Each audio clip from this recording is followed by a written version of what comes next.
What's going on, everybody? Welcome to the Culture Code. How y'all doing? What's happening? What's happening? What it do? Your camera kind of messed up. Brush a little bit. Well, maybe not. Was it A little stretched squashed, out? right? Oh, Yeah, it looks squashed a little bit. I thought it was just. right, Squashed it man. in the OBS time. Remember the intros in them Chinese movies back in the day, the karate flicks and shit? How they used to have them all squished up. Yeah, I thought it was just me. I'm like, man. Now we gotta make sure your lips correspond with the mic and shit. Yeah, I think there's gonna be a slight delay on that. I'm like I said, I'm trying something new. You will be defeated. It looked decent though. Not bad. All right, who was that just dropped off? Who was that? Anyhow, it's good to see you guys, man. Happy Tuesday. If you guys haven't already, hit the like button. Also, make sure you subscribe to the channel. Catch us on the replay, hit the like button. Also, make sure you subscribe as well. What's going on, Mrs. Hink? True Tables in the house. Cooley. Official Mama G, how you doing? Dominique Clark, my first time seeing you. Said, where the women at? Oh, it's Tuesday, man. We kind of keep it light. Women can come up. I'll drop the link if y'all want to pull up. No, it's not to be like a sausage fest, but How dare you? Yeah. Welcome to the Culture Code, man. So we're gonna have a little discussion. Open it up with an intro topic, and then we'll go ahead and get into the main topic. What's going on, Trevon? Yo. Also got Fishing and Fit. It's good, brother. All right, so we're gonna go ahead and open it up, man, with this. What's that girl name? I got her damn name already.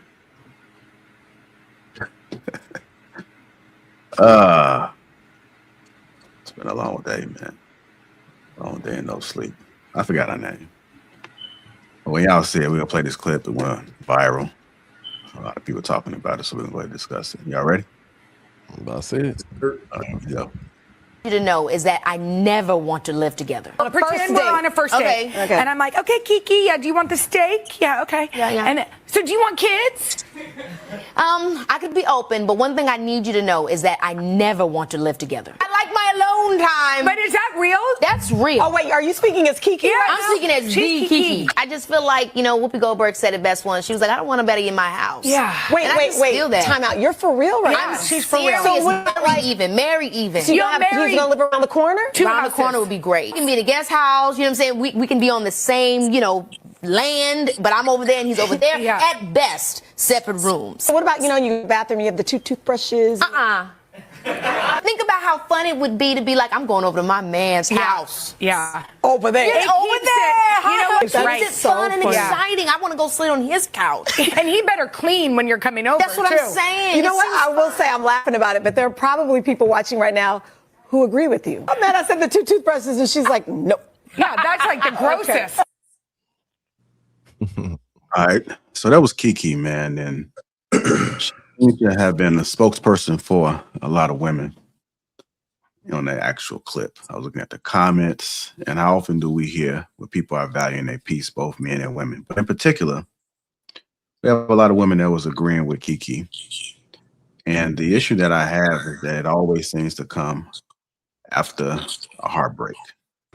And what tends to happen is that a lot of people hop on this bandwagon where they want to be separated, not together. But let me get you guys' opinions about what Kiki had to say and what you hear on the regular when it comes to valuing your peace. If I do get a man, we got to live in separate houses and all that good stuff. For the most part, you're right.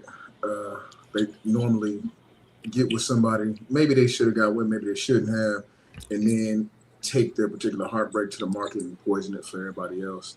But completely unrealistic, and it takes away from what the guy would actually do. You're essentially just business partners and booty calls at that point.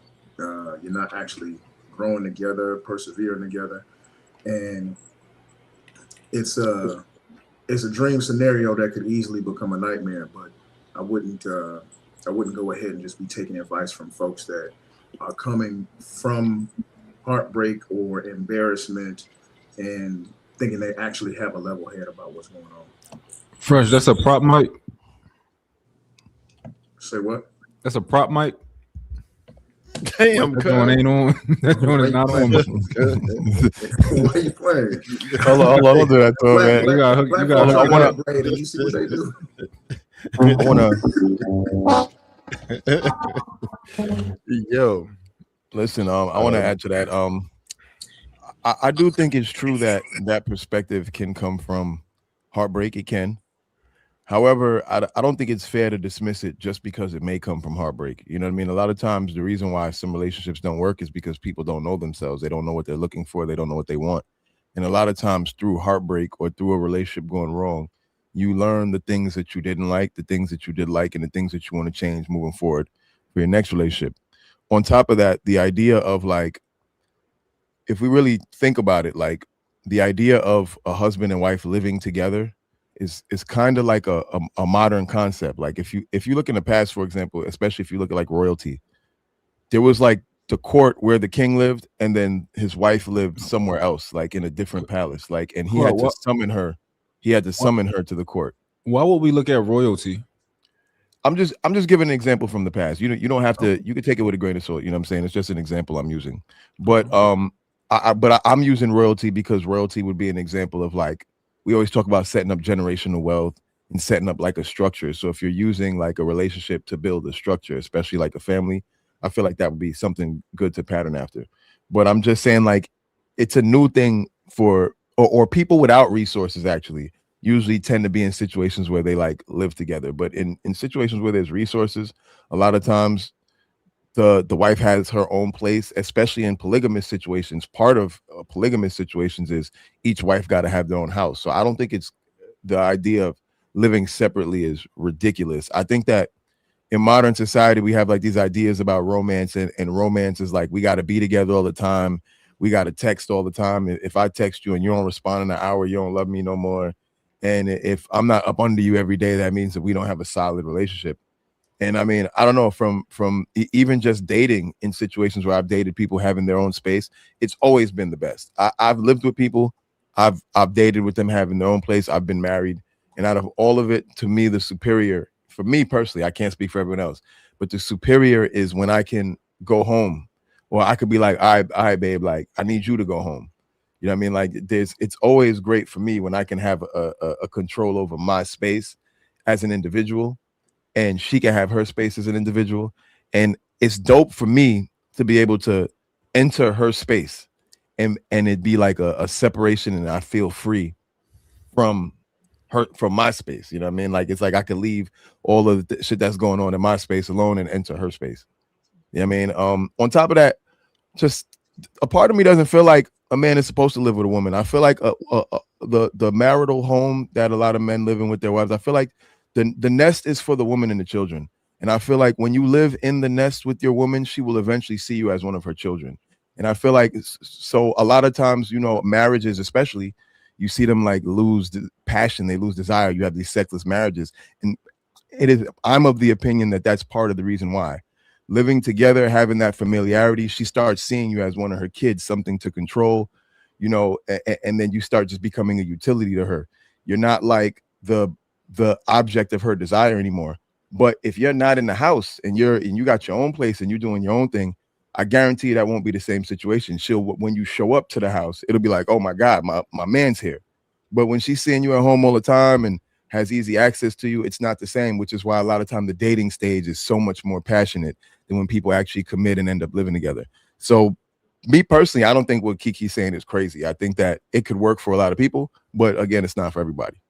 Well, I got a couple things. So I think the reason that I think the reason that we don't like people speaking after a breakup is because people generally, from what I find, have very poor problem solving skills, and they tend to jump to crazy solutions, like, oh, I just don't want to live with a nigga no more, like things like that. And especially women, right? I'm not cooking for a nigga till I get married. Like what? What? That's your solution? Like no, it's like they just come up with crazy things. But I know for me personally, if I don't, I'm very, I don't know if I want to say territorial, but like I own my woman. If I had two women, I own both of them. Like I need y'all in my house. If you're not in my, if you don't live in my house, then it's like, yo, like I can just fuck you. Why you gotta be my girl? Like I can just fuck you. Like why do you have to be my woman? I don't know, but that's just sound way too independent for me. Like you belong to me. You won't be in my bed every night. You know, yeah, I don't know. That just it's way too independent for me. So if I'm hearing you correct, you're essentially saying if she's not in close proximity to you, you don't feel like you own her. Either that or I just don't want to. Like maybe I don't know. I'll have to process it, but that might be what I'm saying. Okay. So I got a different idea. I mean, so in this particular situation, I feel like it's a trauma response, right? Because maybe in her prior relationship, she probably felt like she was being smothered and just wanted to do the hell out of her face, right? So that's just another reason why I would never really listen to somebody who's rebounding or coming out of a toxic situation or whatever. However, I don't think that is weird just because she wants to have different living quarters, right? But I never really see people say that like in their first situation ever cohabitating. That's the only thing about it. That's why I say like it's probably a trauma response. I never see people go their first situation like that. But I do think that space could be a good thing. It depends on the dynamic of your relationship. A lot of times we really feel like people are just supposed to be monolithic. Everybody should do things a certain way. There's different dynamics to a relationship. Some people do like more space. Some people like their own quarters. So I don't feel like that's weird to me as long as both parties are on the same page.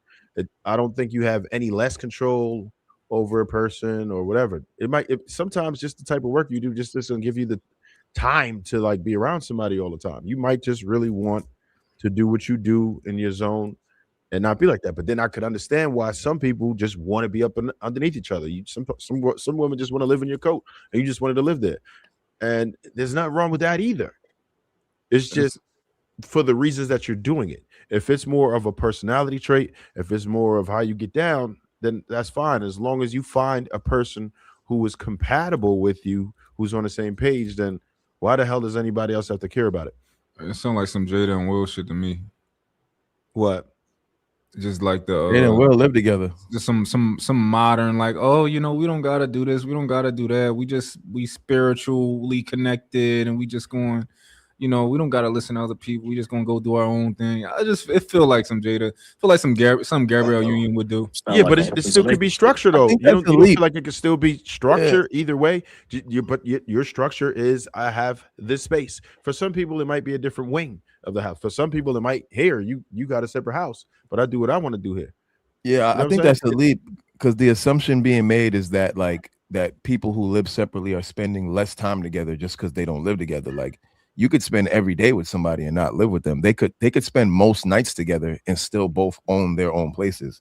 It doesn't mean that they don't it doesn't mean that just because you have your own space, that means we can't sleep in the same bed, we can't have dinner together, we can't like spend time together. Like that's ridiculous. Like the relationship would function the same way it did if you live with the person, except if you want to, you can go to your own place.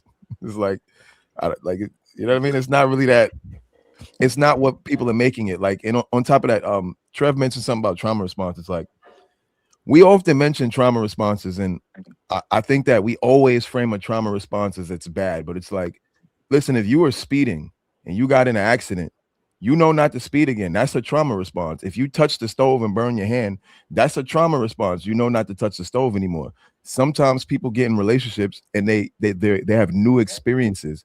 And they learn from those experiences. And what you're framing as a trauma response is just based off of them having new knowledge or new experiences that you don't have. Like maybe you haven't experienced being like smothered by someone, right? So you haven't experienced that. So for you, the idea of living with somebody and being around them 24/7 sounds beautiful until you date that person that smothers you. then you finally have the same knowledge that they have, and then you understand why somebody would want to live separately. You get what I'm saying? So it's really just a matter of experience. Every trauma response isn't like a bad thing. You know, that's adaptation. So I was only going by her sentiment. sentiment. I was only going by her sentiment and how it sounded like for what she said and how she said it. It just seems as if she could never see that idea again, right? Maybe it's what she thought she wanted and doesn't want now, but it really seems like something hit home, like something really happened to her where she just like, nah, never again. I don't want to be around anybody anymore.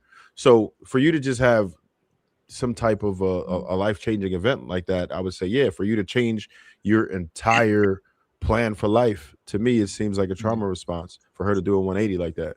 I would argue all trauma responses are to some degree bad things.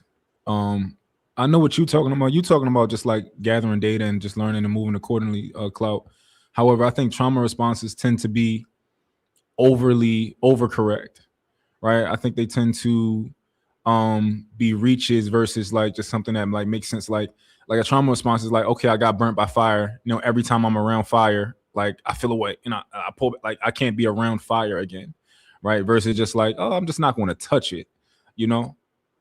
I mean, I could understand that in a situation where a person develops like a phobia, like a person's like, oh my God, I'm scared of fire now. But if someone was playing with fire and they got burnt and they're like, I'm not going to play with fire anymore. Like, you can't just be like, oh, well, what, you scared of playing with fire because your trauma response? Like, yeah, nigga, I got burnt. You haven't been burnt yet.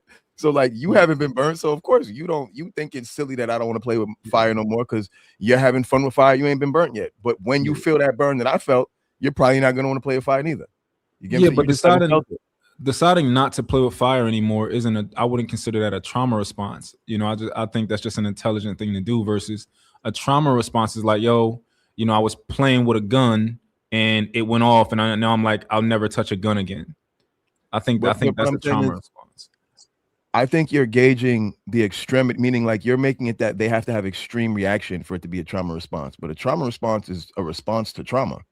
That's what it is. So if you get burned and decide not to touch the stove again, that's a trauma response. The trauma is what created the response. The trauma of being burned changed your pattern, which your pattern before was touching stoves.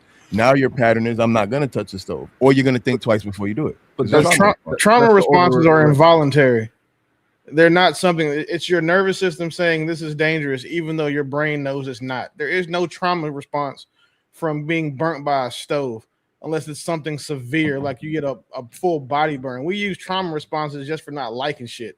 These women don't like living with men because they feel like they have to give up too much of their autonomy and they want to have their own space and be independent while in a relationship.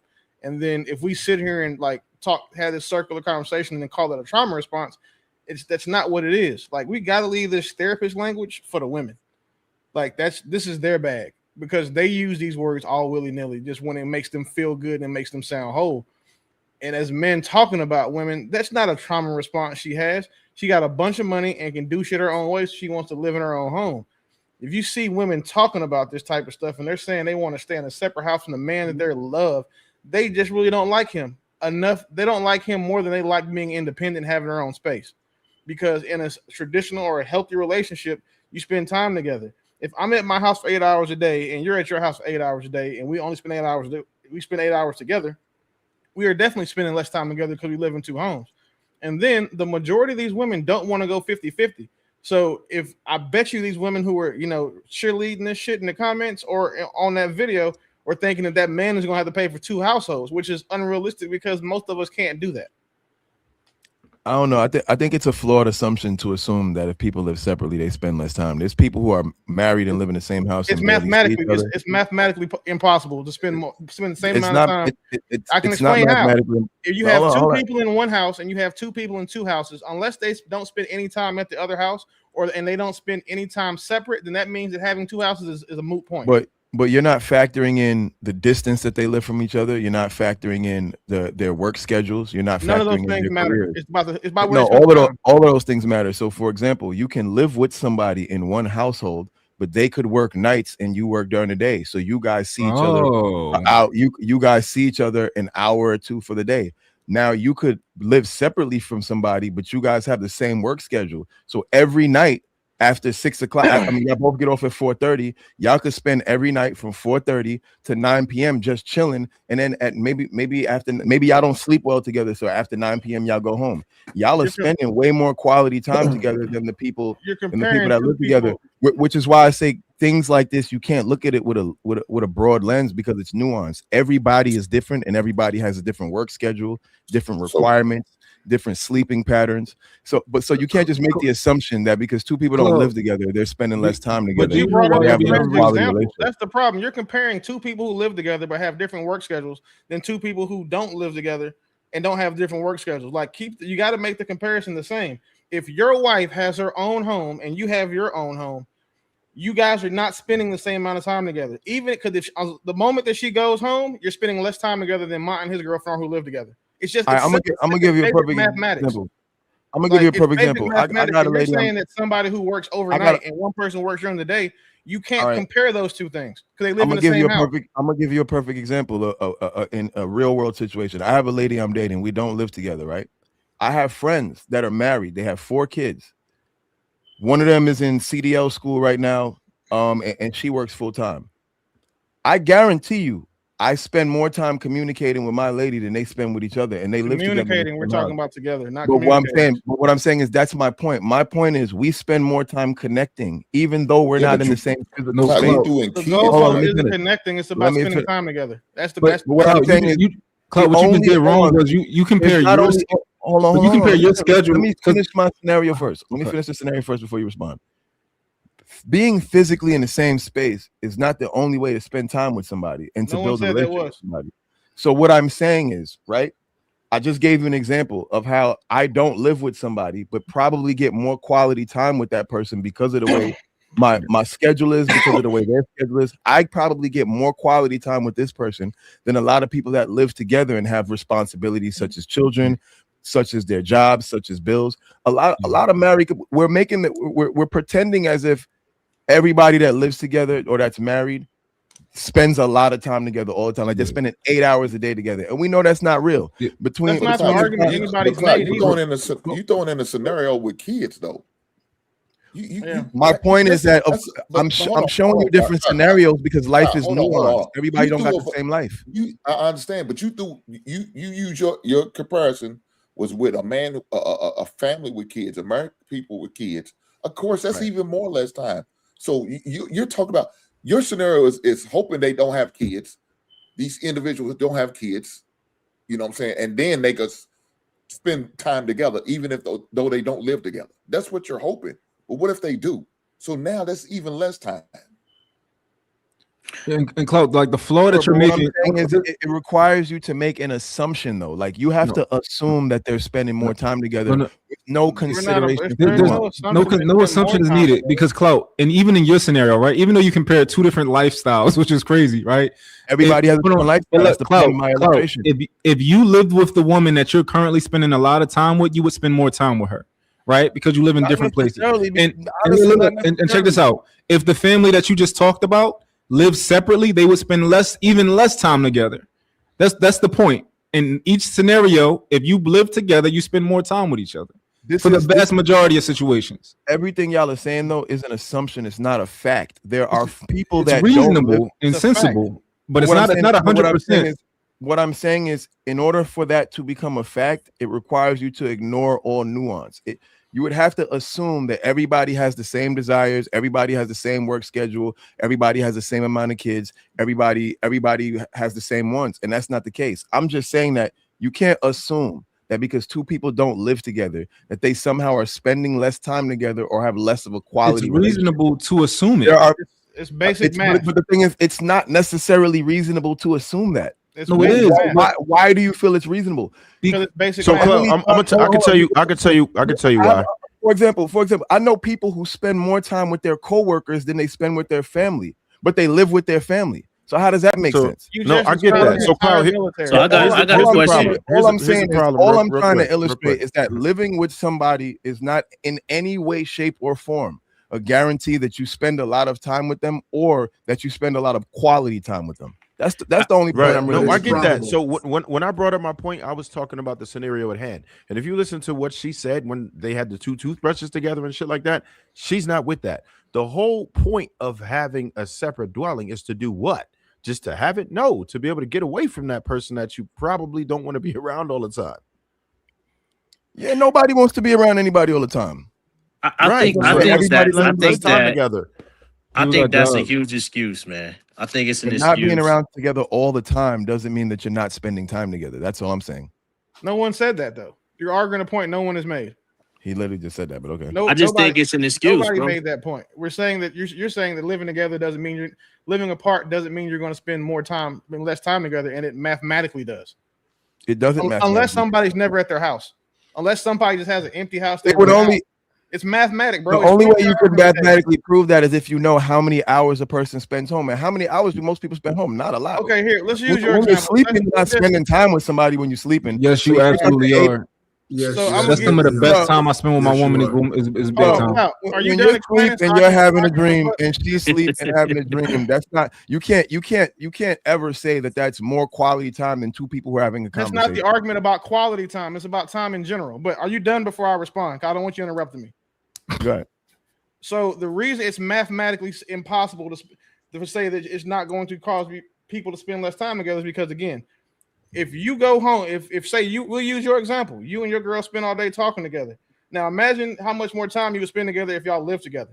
But because you don't live together, you're not spending time together. You talking to her is not time together. It's a conversation. Living with someone is being in their presence. That's what being the time together is. So a couple who you and your girl who live together spend more time than yourself than you and your girl that don't, because there's 24 hours in a day. If you spend 6 hours together because y'all live together, go to work, come back home, go to sleep, that's your regular day. But when you live apart, you spend 6 hours, you spend 4 hours together because it takes an hour to get to your house, 30 minutes to get to your house, 30 minutes to go do whatever she wants to do, and she goes back home to get ready for school or get ready for work. You are spending less time together. It's just it's a mathematical equation. It's not not complicated. So I see where the disconnect is. I'm defining because we're talking about relationships here, right? So I'm defining we're talking about time. Hold on. We're talking about relationships. So I'm defining time together as in quality time, time shared. That's what I'm talking about. When I say time together, I don't mean necessarily physically in the same space. The point I'm trying to make is that you can share more time with someone without living together. Like, you don't have to live with someone to share a lot of time with them. That's not a realistic thing. You're assuming that just because you live with them, you spend more time with them. But there are a lot of people who live together who don't spend a lot of time together. But having the same address does not automatically mean that you have the same interests, that you have the same desires, and that you have the same schedule. And that's all. I'm just making that point. You guys are leaving out all nuance when you're making your point, and that doesn't exist in the real world. People have different lifestyles, different schedules, and different lives. And when you bring that into account, then it is very possible that two people who don't live together could spend more time together than two people who live together, especially when you throw in things like kids and responsibilities of family life. But I'm gonna land there. All right, go ahead, Trevon. Yeah, I was gonna say I just honestly think it's an excuse, man. If there's an argument to be made about, I don't want this person in my space and I don't want the two brushes together and all that kind of stuff, like I think it's for other reasons other than what she's stating. Like, there's plenty of things that you can do to where a wife and a husband or a girl, whatever your situation is, that y'all can create time to be away from each other. There's plenty of scenarios to do that. If he got friends, I'm sure she got friends. If you a busy dude and you got things going on and you got motion, like there's plenty to do other than just be up under the house, up underneath each other. So she making it sound like y'all just gonna be in the house up underneath each other 8 hours a day or whatever the case may be. I mean, by nature, like, we got to go to bed, so that's 6 to 8 hours right there.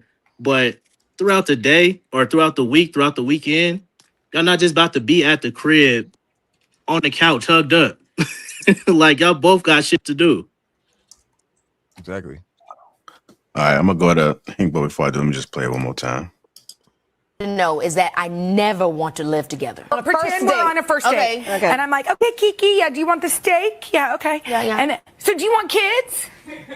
I could be open, but one thing I need you to know is that I never want to live together. I like my alone alone time. But is that real? That's real. Oh, wait, are you speaking as Kiki? Yeah, right I'm now? speaking as the Kiki. I just feel like, Whoopi Goldberg said it best once. She was like, I don't want nobody in my house. Yeah. Wait, And I just feel that. Time out. You're for real right I'm now? she's for real. serious. So what about, married like- even. Married even. So You're he's married. going to live around the corner? Around the corner would be great. We can be in a guest house, you know what I'm saying? We can be on the same, land, but I'm over there and he's over there. Yeah. At best, separate rooms. So what about, you go to the bathroom, you have the 2 toothbrushes? Think about how fun it would be to be like, I'm going over to my man's house. Yeah. Over there. It's over keeps there. it- you know what's That's right? It's fun and So fun. exciting. I want to go sleep on his couch. And he better clean when you're coming over. That's what too. I'm saying. You know It what? seems I will fun. say I'm laughing about it, but there are probably people watching right now who agree with you. And I said the 2 toothbrushes, and she's like, nope. Yeah, that's like the grossest. Go ahead. Yeah, look, damn, I don't have no problem with us just dating and living apart. I did that. Me and my wife did that before we got together. She lived in an apartment. I lived in my house. But once we got married, all that shit stopped. We was in the same house. There's no way out. Financially, you're balling backwards. If you're married and living in 2 different residences, why would you do something like that? You can sit there, sell that house or rent it out. Either way. Why would anybody want to do something like that? And as a man, you got to be the logical one in the relationship and make that make sense to her, that doesn't financially make sense for y'all to live in 2 separate residences. Look, I mean, if you living in a shack, a small apartment, a fishy apartment, that's the only way, you probably don't have space in most people's homes. I got a whole office right here. If I want to get away from my wife, and when I want to get away from my wife, I'll come to my office. If I have to, I'll go downstairs in my basement. And I chill, I relax. She's upstairs in the bedroom, one of the other bedrooms, just to get away. Or in the kitchen or doing whatever she need to do. But if you need space like that, then do that. Go do your thing. Go out, go have a spa day, whatever. But what I look like living in 2 different beds with my wife? If that's how she wants it, I'm not going to marry you. We're not going to be married. We're going to just be main girlfriends, or you just going to be an ass call. And I'm going to go to your house for 20 minutes and get the hell on. I'm not going to bless you with my last name. Why? You don't want to be as 1. You want to be as 2. And if that's the case, we could forever be girlfriend or boyfriends, whatever, man. I'm not trying to bring you into my home or make something serious out of you. If that's the decision you're going with. So, Hank, just before we go to DJ next, I know some people, when they grow old, they get in their ways. And when they get in their ways, they decide at that time that they want to sleep in separate beds. So, hypothetically, what if that happened to one of you guys that's married then with a woman and she decides that you just need her space? How do you handle the situation like that? Divorce her. That's how you handle it. Only way I would do something, if I had some type of medical reason where I need a goddamn hospital bed in my room, and that's not going to fit. That's the only way. I'm not doing that bullshit, JR. I'm not. Shit. That's clown shit to me. Yep. Go ahead, DJ. I remember somebody saying one time, you just want a woman to change her mind, give her what she wants. And I think it's very possible that this is an emotional response that if she actually achieves this, she'll recognize very quickly that there are certain things that she just cannot do because a man isn't there. She can't summon him. She can't ask him for immediate protection. She can't ask for immediate problem solving. It'll become very inconvenient. But I think also she's just unwilling to get past her last situation in order to have some kind of harmony. And she doesn't really realize the consequence of growing old alone. And the reason why I know that is because she mentioned Whoopi Goldberg as an actual inspiration with this. But Whoopi Goldberg most recently admitted she cannot retire because she doesn't have anybody and she has to work every week. So the problem is it's the blind leading the blind and folks not learning lessons of the folks that come before them. I mean, what if the folks that came before him are people who followed that philosophy and then 20, 30 years into their marriage ended up divorced and alone and having to live separately anyway and broke and destitute. It's like, I feel like when we get on these panels, we like to pretend there's this fantasy world where relationships work most of the time. Like that's what we like to pretend, as if cohabitation and relationships and marriage always works. When we know in the real world that we live in that most of the time it doesn't work. So why when people have trauma responses to experiencing something that usually doesn't work and they change their strategy, do we act like something's wrong with them instead of realizing that, guess what? People are evolving. They're changing with the times. How many people have been married, got divorced, and lost half of their shit? So there's a lot that goes on. Have? I'm sure it's happened to women. It probably hasn't happened to a lot of women, but I'm sure it's happened to some women. But I mean, you got to look at the fact that, okay, so let's say with marriage, it's a 50, basically right now it's a 50-50, right? That's a 50-50. It's better than a situation where it's a zero. But the thing is, I don't know, and this is the problem that's confusing me with the way you guys are framing it. I don't understand why in everyone's mind, if you're not living together, that somehow it's a zero. Like it's almost like you believe that if you don't live together, that you can't have finances together, like that you can't both have a business together, like you can't have a plan, like you can't have time that you spend to date each other, like you can't have like you can't shop together, you can't take care of kids together. We're just talking about you both owning separate living spaces. Well, I'm looking.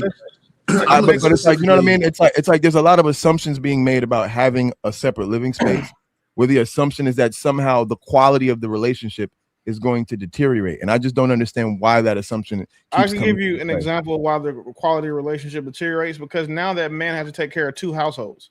If some shit breaks over there, he got to go over there and fix it. If a lot of men are taking care of two households already. The majority aren't. A few are, but the majority aren't. So again, we're speaking about the majority, not the one-off, not the anecdotal, not the personal, not the shit we saw on Netflix. That would only be a problem if he's broke, though. That's only a problem if he's broke. If he got money, it's not a problem. It's the problem because of how much time that man has. You have doubled that man's responsibility by thinking you want to have a second house. Because the way these women want to have a second house next door to each other. I'm always gonna let you cook, bro. I'm not gonna interrupt you. Pay me that same respect. You got it. So the first thing is that a woman wants the second house the same way a nigga wants two women. Because now if you're gonna maintain two households, at least he gets something out of it. He gets nothing out of maintaining that household for her, because he's responsible for it financially under the relationship structure that most women want, which is a man to protect and provide for them. So now he got to get in his car, hop up, and something goes bumping at night because her stupid ass dog knocked something down. So he got to go over there and clear the house, and he live 15 minutes away. He got to get dressed. Like, you guys don't respect time, and that's the major issue with this conversation, is that people don't either understand time, the mathematics of that there's 24 hours in a day, or that anything you add extra to a man in a relationship is a burden for him. What benefit does a man have by having to have one woman and maintain the same shit that he was doing on his end and all of her stuff? She can be independent, and her independence comes at a cost of that man's time and his, I would probably say, peace, because it's difficult enough to maintain one home with a woman in it. It's even harder to maintain your home and a woman the home she lives in. That's crazy. Hold on. If a woman has her own house and I have my own house, how is her house now my responsibility? Like, because that woman is your responsibility. Sure, the woman's my responsibility, but what I'm saying is I can be responsible for the woman without being responsible for her house. You know what I mean? You can never tell that woman, girl, that's your shit. I ain't taking care of that. You can't tell her that. Yeah, absolutely. You can. I mean, I don't know. I don't know, man. The average guy women in the world. You could, but would there be any harmony? Would there be peace? I think the type of woman, is this your wife or your girlfriend? I think the type of woman who wants to maintain her own living space while in a committed relationship probably does not expect you to maintain her living space. I think that's a big assumption. Yeah, I think that's a huge assumption, and I'm glad Cloud is on the panel. I think he's creating kind of I'm assuming, based on what I've heard, he seems to be the only one that has the mindset of more of a fluidity within the relationship. But I haven't heard anybody talk about what I got from this clip was that where's her buy-in? Like, she wants the best of both worlds. And I think that as men, we understand that the trade of the world is exchange. If I'm going to give something, I'm going to get something. I'm not just going to benefit, and I'm not going to manipulate a situation where I get all the benefits, but then I'm not sacrificial in no capacity. I can't respect that. I can't respect that from any person that calls himself an adult, especially a woman. So to me, she's painting a negative narrative. It's cute to maybe entertain, to be like, oh, everybody's not like this. Most people are very similar in temperament. Most people want the best of things. Now, if you as a person want to create a manipulated relationship that benefits you, great. But I think it's very dangerous to paint that as something that most people should try to achieve. One, it creates all this discourse that we're going over now. Relationships are not hard. They're actually very simple. Relationships do not work. People just don't want to learn how to manage what is necessary to make them work. And so basically, when I heard her say this, it's kind of like, okay, wait a minute. So you, first of all, say you don't want someone in your house. You are dismissing this man's position in your life. I have a problem with that. And if you don't want that person to be close, then cool. Don't try to attach yourself to something noble like marriage and then flip it and say, but then go to your home. I can't. It's not. Go ahead, Clive. No. I'm just raising my hand to let you know that I want to say something, but you keep on. I don't want to interrupt you. For sure. It's not her relationship. Until women start proposing to men, you can't have that type of position, in my opinion. I don't care how much money you make. And that's the issue I have, that where's your buy-in? Because we all would know that as men, when we approach a relationship, when we give her, hey, this is what I want from you, there's something we're expected to give, but we're also looking to receive something. From what she delivered, she's not looking to really give up anything, but she definitely wants the cutesy part of it. And that was the issue I have with what she said. True, that take was a 10 out of 10. See, I hear what you're saying, True, but for me, because you said you don't see the benefit of it for the guy, like you said, you don't see the buy-in. Now, for me, based off of the type of person I am, right? Because again, everybody's not the same. Like, I could see the benefit of dating someone like that. Why? Because I don't want my apartment to look feminine. Like a lot of men are okay living in a house that's designed by their woman. Everything looks the way she wanted to look, and they're cool with that. Happy wife, happy life. I don't want my place to look feminine. I want my place to look the way I design it. If I want to have posters on the wall, I want to have posters on the wall. I make music. If I want to blast music in the studio or record music for 2-3 days straight, I want to be able to do that without having to worry about how she's going to feel about it, if I'm disturbing her sleep, if I'm bothering her, XYZ. I like to clean my place. That's something I do for peace of mind.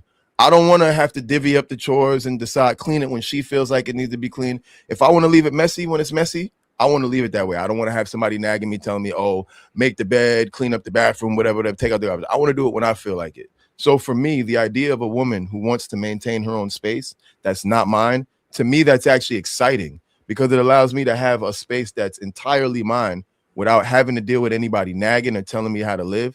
And it also allows me an escape. I could leave my house and go into her feminine realm where she can have the fucking floral tablecloths and whatever and make it as girly as she wants and burn her candles, and she'll be entitled to have that without having me disturbing that space. And it allows me to be able to have a feminine space to enjoy, not muddled by my masculine energy. And she now has access to a masculine space that's not muddled by her feminine energy. On top of that, to me, it would make dating a lot more exciting. We could date at her crib. Like, she could cook dinner some nights.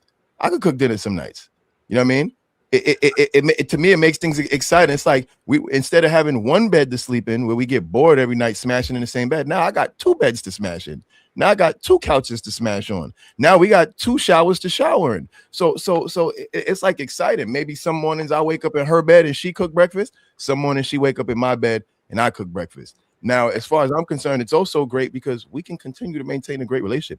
You could spend a week at my house if you want, a month, but at least whenever you feel like it, you got your period, you need a little space, whatever. I got a project I got to work on. You don't have to worry about disturbing my circadian rhythm. I don't have to worry about disturbing yours. So I can understand how maybe you don't see the value in that, but I think there's a lot of men that might see value in that. So you might as well go to get you a little sex dungeon or something. When she acting naughty, just tell her to go to the dungeon. You see what I'm saying? You could make it exciting. You could have fun with it. You know what I'm saying? Yeah, So but you can get you a dungeon. I could go to her crib and pick her up some nights. You know what I mean? She could pull up to my. It gives you a lot of variety, and to me, That makes a relationship spicy. It makes it exciting. I think a lot of relationships get mundane and boring. You start living with the person, you know everything about them, you know their every movement, you know when they wake up, you see them when they're at their worst and they got crust in their eyes. I don't want to see you all the time when you got crust in your eyes. I want to see you looking, I want to see you get all dressed up and done up to come see me. And when you show up at my door, it's like, God damn, you know what I mean? And I want to have that same. You're not gonna see that when she starts. I know True was trying to get in there. So that's all I'm saying. So I can see value in that. So that's all. I just want to offer that. Some men might see value in it. Go ahead, True. Yeah, I can respect what you're saying, Clout. And I can respect it because you kind of echoed the same sentiment, right? But basically, I'm just speaking to, again, from a man's perspective and what I believe to be men in this panel. I think, and this is I'll speak even maybe for myself. I really take a opposition of a woman thinking she can now determine how my relationship with her is going to go. That's my hard line. There's very few things that us as men get to define. Relationships is one of them. Now we have women who, for whatever reason, believe that because they've ascended to a certain level of notoriety, that they can now determine how this is going to go. You're never going to determine how this goes in my life. Me, period. Oh, yeah, sure. Yeah, and some men may be cool with that. I personally, because when I'm looking at it, from what even the men were sharing, there's so much more. It's not just the living of space. I think we're kind of watering it down to make it seem like it's square footage. It's so much deeper than that. I need to know your buy-in, and what you're pretty much telling me is that you want to borrow the privilege of me, and you want to miss the inconvenience of me. When if I'm choosing to be with you, I'm choosing all of it. I'm choosing the discomfort. I'm choosing some of the feminine energy. I'm choosing some of your boring stories, all of the above. That is what it is, in my opinion, to be an optimal developed man, because you understand that there's going to be give and take, investment and return. If a woman don't get that, in my honest opinion, she's a waste of a woman.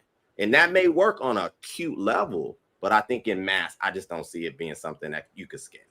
Yeah, you could just get a bigger crib and do role play with your girl. You good. What if your girl makes less money than you? And now, so you the one with the bread and she got a small bag. So she got a 1-bedroom apartment, 2-bedroom house, whatever. But you got to send a big 5-6 bedroom, 5,000 square feet, half-acre front yard, 6-acre backyard. There's no realm in which that woman is still not going to want to come be in your space, because your space, as it should be, everything about you as a partner is bigger and better than her. So and you understanding having that space, you're not going to want to stay in that rinky-dink small-ass house or apartment either, because you're used to having space. Nothing that you said that you value about living on your own can't be done in a home with a woman. You just have to have that conversation and take the lead. But what I do understand about you is that you don't value relationships the way that the average man do. That's not true. Well, I mean, I'm sorry. You don't value traditional relationships the way that the average man does. And there's nothing wrong with that. But everything you said you wanted to do, if a woman flipped that, no man on this panel would date that woman. If she said, well, I want to go to my house so I can be girly, I can do the girl stuff, I can have girls nights with my partner, my girlfriends, I can listen to, niggas ain't shit music all day. If a woman told any of us that, we wouldn't even pay her no mind as far as any type of romantic interest. Yeah, I would hear what you're saying, but it's not that I don't value relationships, traditional relationships, or it's not that I don't value traditional relationships, because I've done it. I've been married. I married young because I value traditional relationships. What happened is I value traditional relationships so much, and I kept trying them over and over and over. I've lived with women, many women, different women I've lived with. Like, this is not like, I'm not speaking from a lack of experience. Like, I've always just been against this. I'm speaking from experience. After doing it multiple times, I've come to the conclusion that even though I valued it, it doesn't work. And I think that a lot of what men claim to want in relationships is really coming from an insecure place. What it is that a lot of niggas are terrified that if their woman don't live under them, that they can't keep her. And so what it is they need her to be close by so they can keep an eye to make them feel secure. And that's what the real issue is. It's not really that you can't have a strong quality relationship with a woman that lives in a separate space. It's just that not a lot of people are secure enough to do that. People are always going to be worried that somebody's knocking down their wife. Some women are not secure enough to do that. They're worried that the guy got somebody else. And that's what always comes up when conversations like this come up. Oh, well, why would they want to live separate? They must want to do something nefarious. And it's like, people are individuals, and I'm just a person who's come to the acceptance that that's not going to change just because you claim to be in a relationship with someone. And I think that's how so many people get hurt in relationships, because they genuinely believe that just because we put a title on this, we put a ring on this, and we live in the same space, that somehow the nature of you being an individual and me being an individual is going to change. They think that we're just somehow going to become one, and it doesn't exist. The two people being one thing doesn't exist. People are always going to be individuals. And me, I value that individualism. I value individuals being in relationships together. I don't value the idea of two individuals becoming one, because I think it's a myth. I think it's a farce. Yeah. I've seen history has shown that it does not work. Most people who have been married have been divorced at some point. Most relationships end at some point. Most situations where people cohabitate, they end up breaking up and moving out. And we keep trying to repeat the cycle and repeat the cycle and repeat the cycle, and it just ends in more heartbreak. And we constantly ridicule people who challenge it and say, maybe this doesn't work, and let's try to do something alternative to what everyone's been doing for the past 100 years and hasn't been working. We have a whole genre of R&B that exists. Why? Because traditional relationships don't work.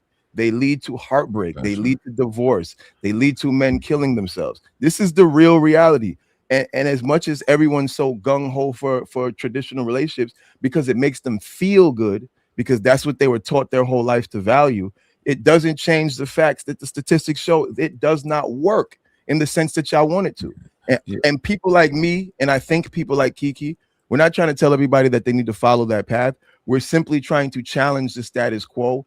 And I think that a lot of people are not willing to try to challenge it. They want the comfort of it being what they think it is, even though it's not that. You know, all of those things can happen. Even you're married, living separately, you can still suffer those same situations. It doesn't make any difference. You just live in a different residence when you get divorced. Yeah, I think fall for the same goddamn bullshit. Doesn't matter. So I just want to look it up. Damn.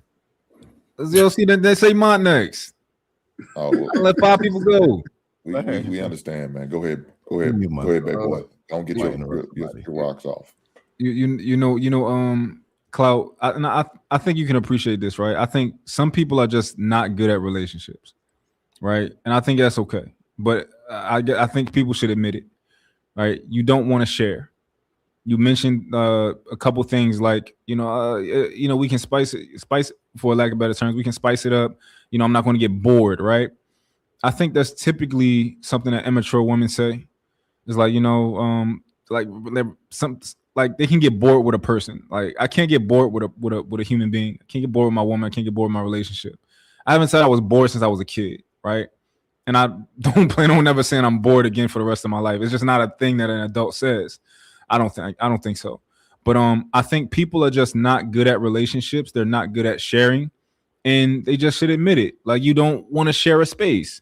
And that's okay, But my thing is, I wasn't about to allow my woman to. I would never allow my woman to just to stay in that space. No, you got to learn. I know you're the only child. You got to learn to be. You got to learn to be in a relationship. You got to learn to share. You got to learn to share a space. And I think just a lot of people just have never learned, and they don't plan on learning, and they probably don't have any guidance. And that's probably why the situation that you're talking about. It's probably why they don't work out, or maybe, and you haven't been able. I think you said you tried it before. It probably didn't work for you because you've never learned to share, and you like your own space. I get it, but you can have a relationship in a house and have your own space in the house. Most men have man caves. I wouldn't say most men, but a lot of men have man caves, and that's their solution to getting their own space. Getting their own. Spending time with yourself and stuff like that. Yeah. Go ahead, Clark. Well, I just wanted to reply to the never learn to share thing. Like I said, I've been in multiple relationships. I've lived with multiple women. I've lived in houses I lived in a house with my wife. Like the thing is, this virtue, people try to make sharing a virtue. Sharing is a virtue for people who don't have shit. When you have your own shit, when everybody has their own shit, sharing isn't a virtue anymore. And that's what I'm trying. So my point is, I'm trying to achieve a place where everyone has their own shit. Because when everybody has their own, they don't have to share. You're trying to make it a virtue to share and be like, oh, well, some people didn't learn to share. Yeah, because some people had their own shit. And I'm just saying it's okay to have your own shit, your own identity, your own personality. some people don't think it's okay to have their own personality, and they don't even know how to survive on their own. And so the idea of living separate from their partner is like, how will I be me? How will I have an identity? That's what I'm talking about. It's like, it's okay to be your own person and have your own stuff and do your own thing. And it's very okay to do that. It's like, I don't get why we have to frame it as you don't know how to share like it's kids on the fucking playground. It's like, you could share if you want to, but you don't have to share. If he has a truck and I have a truck, what we need to share trucks for?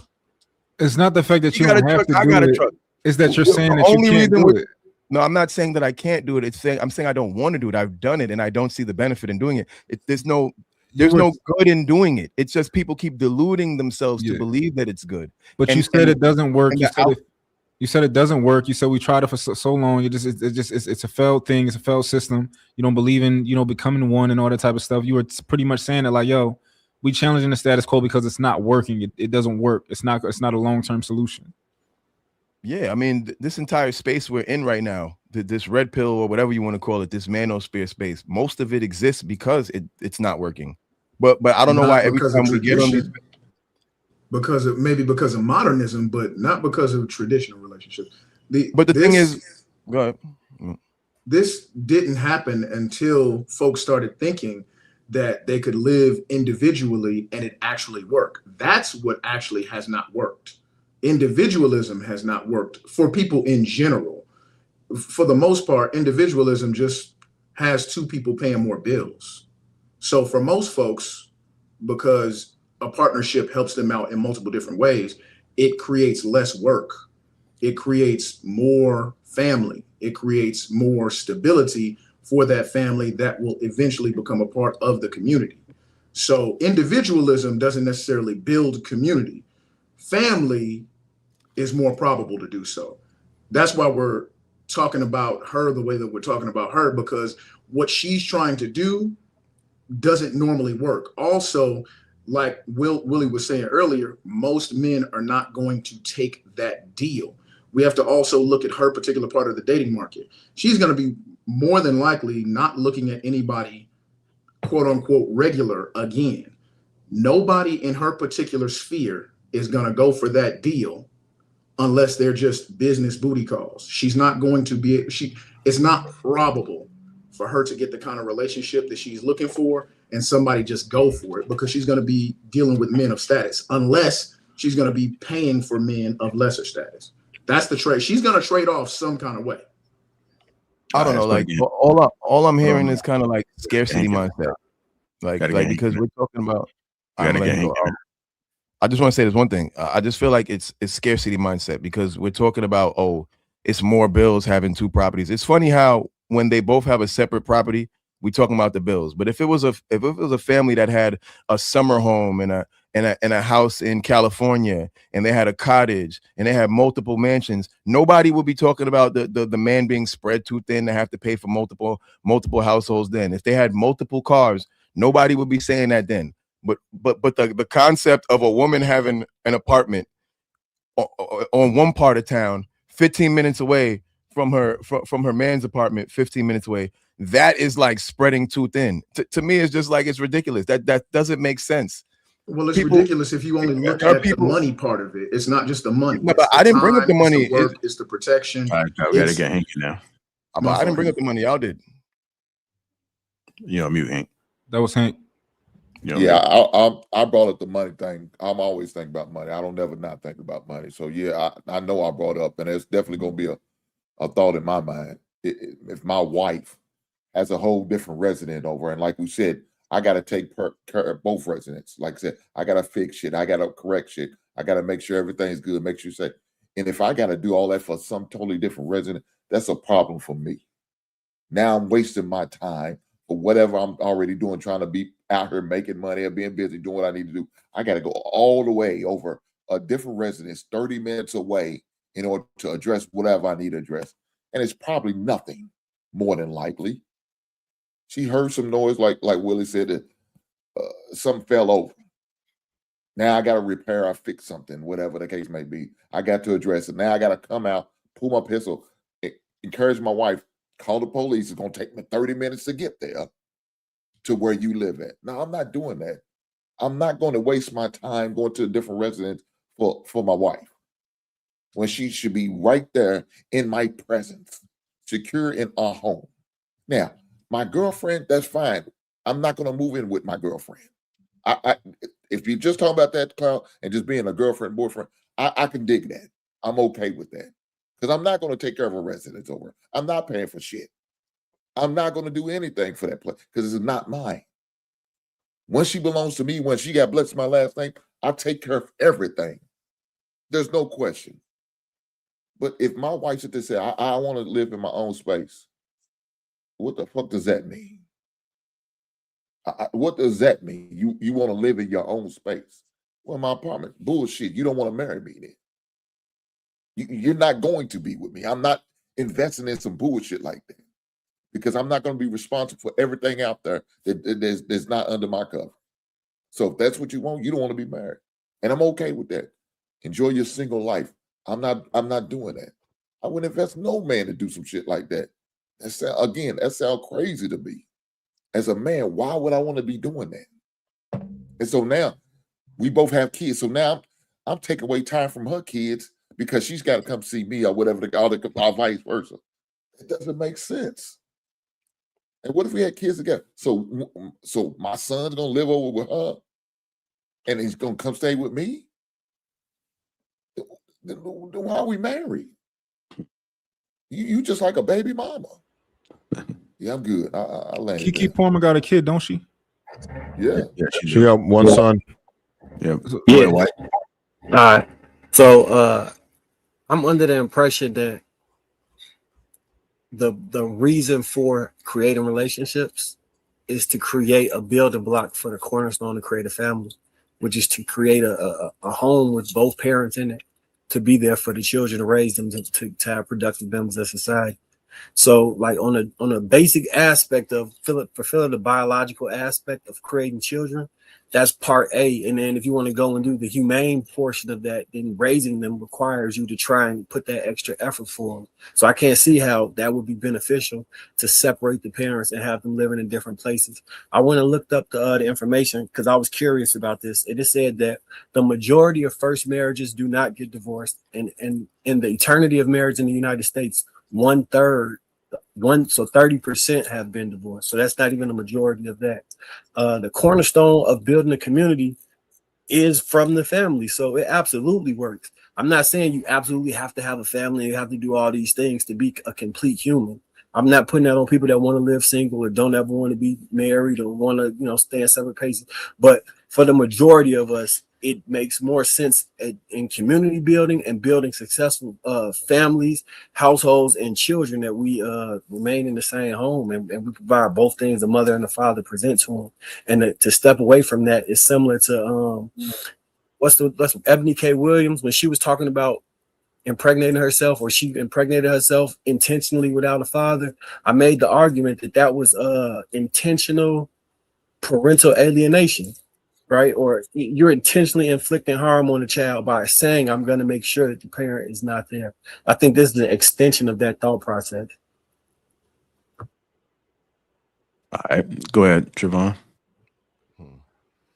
Yeah, I'm quick, man. As we talking about two parents being in the same household and raising children to be productive members of society, I just think that a lot of relationships, just in general, period, is a lot of it's turning into convenience. Like a lot of this shit sounds like convenience. It's like I need to have everything catered to me. Everything needs to be the way I need it to be. It needs to be perfect. Let me be in my spaceship or let me be in my corner and you have your corner. And I'm just like, that ain't even the way life works. Like you got to learn how to coexist with people. And so if you got to go to work, if you got to go to the grocery store, if you got to get in your car, and you have to be amongst people and learn how to communicate and coexist with others, why wouldn't you want to do that with a person that you want to do life with? Like what makes that any different? So I actually think it weakens the individuals, to be honest, when you don't have that skill. All right. We'll go ahead and close this out. If you haven't already, hit that like button. Also, make sure you subscribe to the channel. I'm gonna go ahead and get into this clip. It's the main topic, and then I got a couple more topics on the back end, but gotta get the main topic out the way. When y'all together, but y'all not together. In this particular clip, it's telling a story that I've seen a lot of times play out in reality. So curious to get you guys' perspective on this. I'm gonna go ahead and start running it. Let's get into it.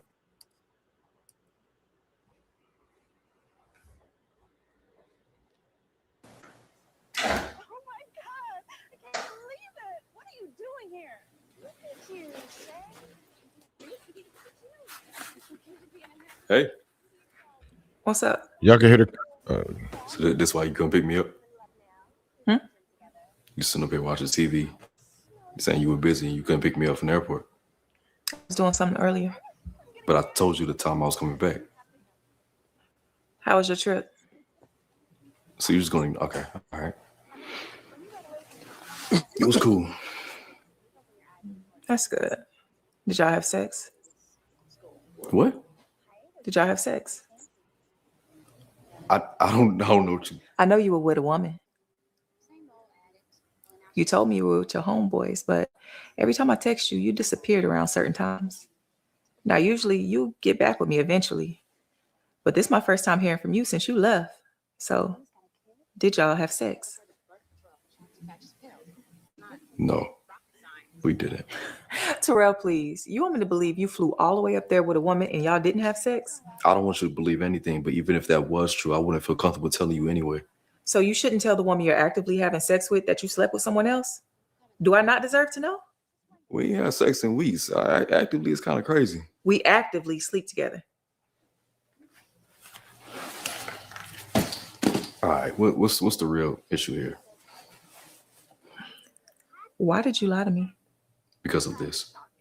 Because of what? I just knew he was going to blow up and make a big deal out of this whole thing about me being on vacation with another woman, a friend at that. So why didn't you feel comfortable telling me, especially since y'all didn't have sex? I just told you why. I really don't understand you. You bring me lunch to my job. You buy me flowers occasionally. You take me on trips, and yet you're doing this for other women? I do all those things because I care about you, not because I'm obligated to. And no, I don't do those things for other women. I didn't do that for her. She bought her own plane ticket. I bought mine. And yet y'all slept in the same hotel room. See, that told me everything I needed to know. All right. Yeah, I did. I slept with her. But that's all it was, a heated moment. But I do all those things because I do love you. Not to mention letting you stay at my house whenever you need to. Being the person that you run to whenever you have your own personal issues. Letting me have dinner with your family every now and then. Wow. You don't even believe what you're saying is wrong. I mean, what you want me to say? You already made your decision before I walked up in here. Because I knew it. I felt it. You've been distant with me, short. You didn't even call me when you landed. Because I was trying to avoid this exact conversation. Wow, so you cheat in advance to avoid a fight? Cheat? We never said. All right. You do everything a man does when he's in something. But the second accountability shows up, you act brand new. Might as well call it cheating. This is so funny. We do all this back and forth, but we're not even together. So why are you tripping? You're right. We're not together. And probably never will be.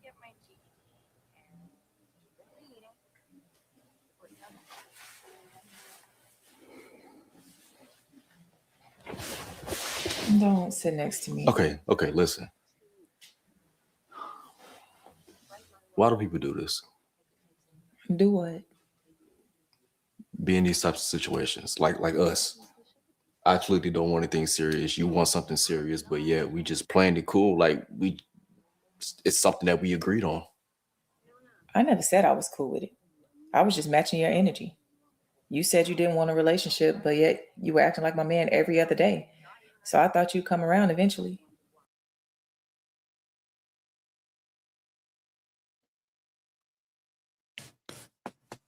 What do you gentlemen think? Better than Tubi. Oh man. Yeah, I don't mind his skits. I hate skits, but He This do skit's his pretty good, thing. though. I watched this skit. Say pretty good.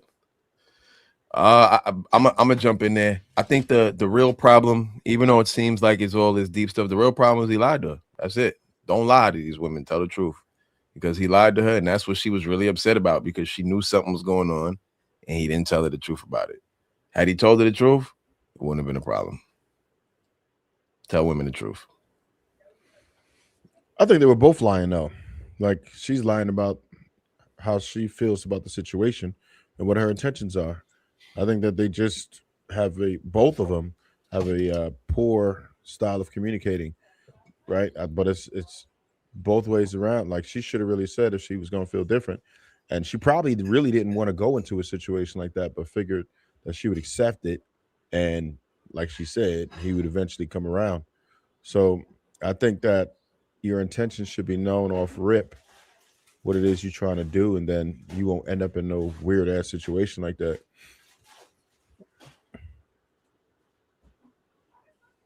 I think y'all both.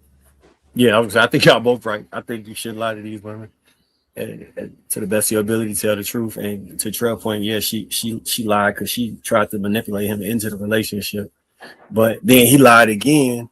This is the unintentional lie when you well, it is kind of intentional when you say you don't own nothing, but then you operate as if you in a relationship. It's kind of like leading somebody on and finessing them, because your actions is confusing, especially with women. Technically, you did tell her that, but you confused the hell out of them and get them to acting crazy and going through your shit. If you would have kept it pure from the beginning, like Clout was saying, and told her like, "Hey, I'm about to go see my friend," or made it real clear they wasn't together, then I don't think she would have been acting like that. And she would have probably played along with her game longer and only had to blame herself when the shit blew up, because he kept it even trailer with her. So, and White, do you feel like he did that as a form of manipulation, like where he would just? I do think so. At least breadcrumb her or give her something so he could kind of have that on lock. But because they never really made a title, he could still do him. Technically, Yeah, because do you see how he sighed when she said, "And we'll never be together"? He seemed like he cared enough to like appease her to make her think maybe they would be together. If he really ain't want to be with her, when she said that, he should have been like, she shouldn't even had the inclination to try and hint at that shit and then use that as like, okay, well, we'll not. She should have felt like, yeah, of course we never gonna be together. He was clear on that shit, and he been clear on this whole time. This is me putting shit on him that he never said. He never had no intention on this, but he sighed, sat down, tried to appease her. He made it seem like what what she was saying was actually what was going on. Like, I believe everything, I know it's a skit, but I believe everything she was saying that he led her on to believe, because he kind of did it in the last scene. Nah, I got to fight back on this one, man. Like, so y'all acting like this is a rent to own type situation. Like, they signed some sort of contract and he promised her, like, listen, at the end of this, we're gonna be together. I promise you, baby. He didn't do none of that. She's a grown ass adult.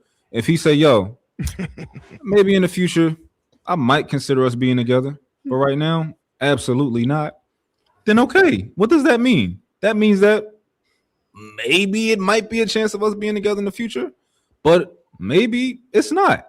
You're a grown-ass woman. Like, if you want to fuck around with him, if you want to take your chances and take the leap and, like, you know what, and hedge your bet, then do it. Take a risk. But don't get mad at me when the risk don't pan out. Go do you. You are not a baby. And I can't agree with that. If he wasn't doing it half-heartedly, then I would say cool. But the fact that he gonna be deceptive about it, act like I'm going with the homies, stand on it, say shit with your chest. If you would have said, yo, I'm about to go check this other little joint out real quick, I'm gonna do what it do, but I'll be back. He ain't doing none of that. He doing it on some punk ass Why shit. is that her business? And he wouldn't have had to lie about it. Well, then he should have just said, I'm not telling you what the fuck I'm doing if it's not her business. That's an option. He could have just said, yo, I'm going out of town. I'll holler when I get back. That's an option, right? But also, like, you are allowed to. You are allowed to lie to people when it's not when you don't in situations where, like, what rule is that? No, I'm gonna give you an example, right? Like, let's like M White. Say you was my best friend, right? No. Let's check this out. M White, say you was my best friend, right? And you like, yo, Mont, like, did you fuck Shorty last night? And I'm like, no, right? I don't have to tell you the truth. I'm allowed to lie to you about my personal fucking business. Let's reverse this. Let's hold on. Let's reverse this. If you didn't fuck her, you said you did because you wanted to lie about your personal business. Is that okay? It's okay, but it's lame. Oh wow, it's lame as fuck. I don't think it's necessarily okay, but the reality though is I don't even think she really wanted to be in a relationship with him. I think she just was having that competition anxiety because she knew it was another woman around, and so she was trying to put a little pressure on him. That's all. She was cool with the arrangement. It's just as soon as another joint popped up, now it's like she feeling a little insecure. That's all. Competition anxiety is almost key for a man to maintain a relationship with a woman. If she feels like that nigga doesn't have any options, he won't leave, and she doesn't fear losing him, she can act any fucking way she wants to because she's not incentivized to do anything different. The part that I have an issue is that I feel like most lies are for women. Like, I don't think men should lie about anything, and the majority of lies are told, to preserve like a status quo or peace. That's real feminine to me. If like women lie all the time, they'll tell you, say what's wrong, nothing, what you doing, and tell you where you been, what you want to eat, I don't know. Or then when you say you want to eat something or you pick something, like I don't want that. So like they know what they don't want. They don't know what they do. Understanding that in this situation, all he had to do was just tell her, like, look, I'm going out. I'm going on a trip with my friend. If she really liked him, she'd have been like, okay, I'm coming too. One thing I've learned about women in my old age is that when women like a nigga, they lock him down. They don't leave him out here, you know what I'm saying? They do what they can. They put their best foot forward to make sure that man tries to choose them as a one and only. Does it work all the time? Fuck no. But a woman who really liked the man is not letting that nigga go out of town with his homegirl. That's why he lied, because that's the issue I have with him. He took the feminine route about lying about what he was doing. But Willie, this man also was going to dinner with her parents and letting her live there part time. That's wild, bro. Because he really. I didn't even get to that. You really care about her? No, I just thought about that. Like, I we gotta add that in context. That's crazy. Like, I didn't get to that part yet. This is the thing, right? If you have an expectation of someone and you don't communicate that expectation to them clearly and concisely, directly and honestly, you can't be mad if they don't comply with it, if they don't give you what you expect of them, because neither one of them are mind readers. Like, if he could have just told her, like, listen, I'm going out of town with my homegirl. We finna do this, we finna do that, whatever. And then let her make a choice to choose to either deal with the shit or not. But it seems like he knew that she wasn't gonna go for it, and he wanted to keep what he had with her, which is what I think is saying exactly. Like that shit is selfish. Like those are the types of lies I expect women to tell. I don't think men should ever put a woman in that position, because if he had gave her a choice, she may have chosen to step off, but at the end of the day, she would have respected him so much more for giving her the option to choose instead of making the choice for her. Now she lost respect. You know why I don't agree? Because this chick not going nowhere. She's not going nowhere. She's trying to talk about it right now. He's trying to. And I agree with you, Willie. Right? He shouldn't have to lie to her, right? But at the same time, it's his choice to be like, you know what? I'm gonna try and protect her feelings, because I know you're not going nowhere, and I don't want you to be unhappy tomorrow. I don't want but you not going nowhere if I tell you that I fucked another bitch. She ain't going Baby nowhere. Boy 2 starring mine. Right, I love you. This is Baby Boy 2. I don't tell you about them other girls because I care about your feelings. At the end of the day, he really do want this chick to stay there. Like, because that's way too much to be doing just for a chick that you just smashing from time to time. And they already said we haven't had sex in weeks. So that means there's some kind of emotional turmoil or distance there, meaning they were really close before. And even though they have distance, he still don't want her to go nowhere. He want her to be there. He just want her to be on the back burner. He don't want that girl going nowhere. This is like one of them situations where people be like, you ain't going nowhere.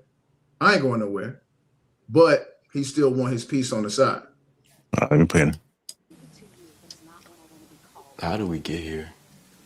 Not just us, but like the whole hookup. I don't want a relationship with you. I just want your time and energy. Like, where did all that start?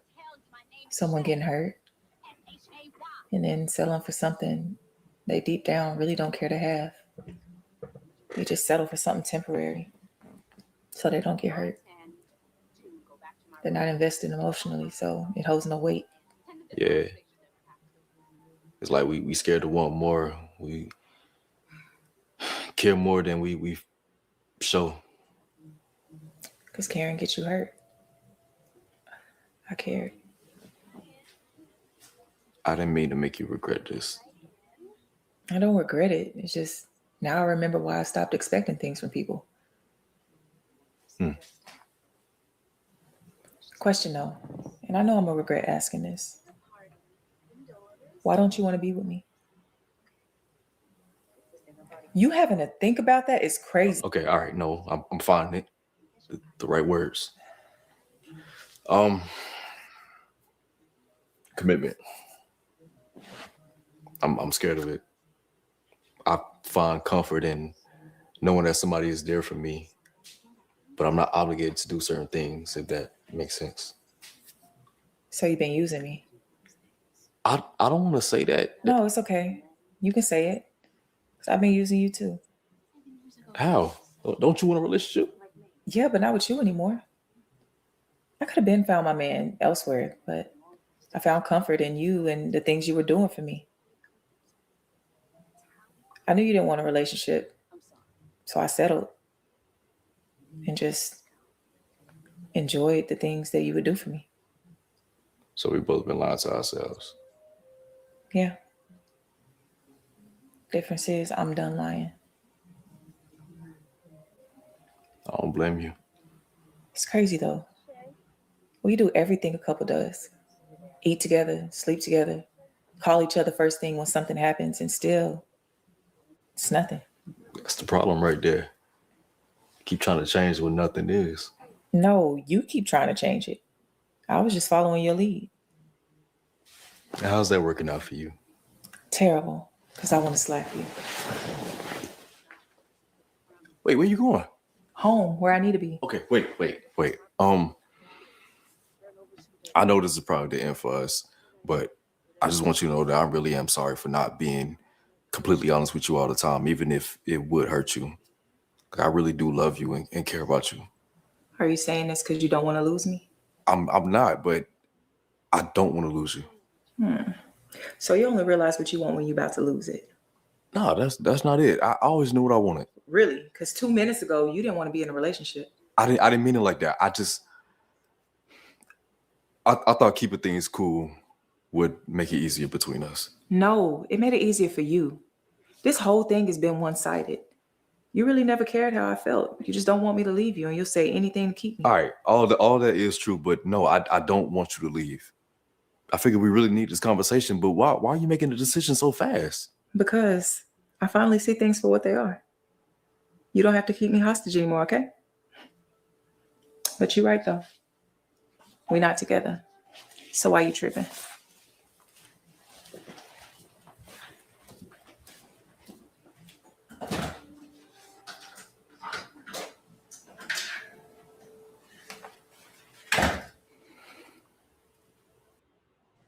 She'll be back tomorrow.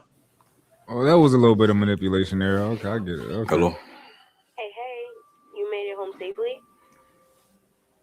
Yeah, I did. Thank you. Did you? Yes, sir. You missed me yet?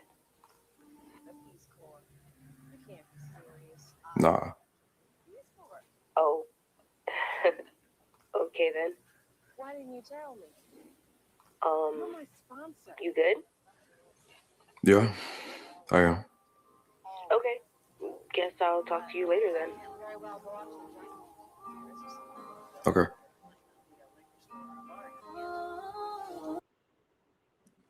Damn, no, he hurting both. He figured he'd try that honesty shit. Yeah, he was honest with her. She said okay and talk to him later.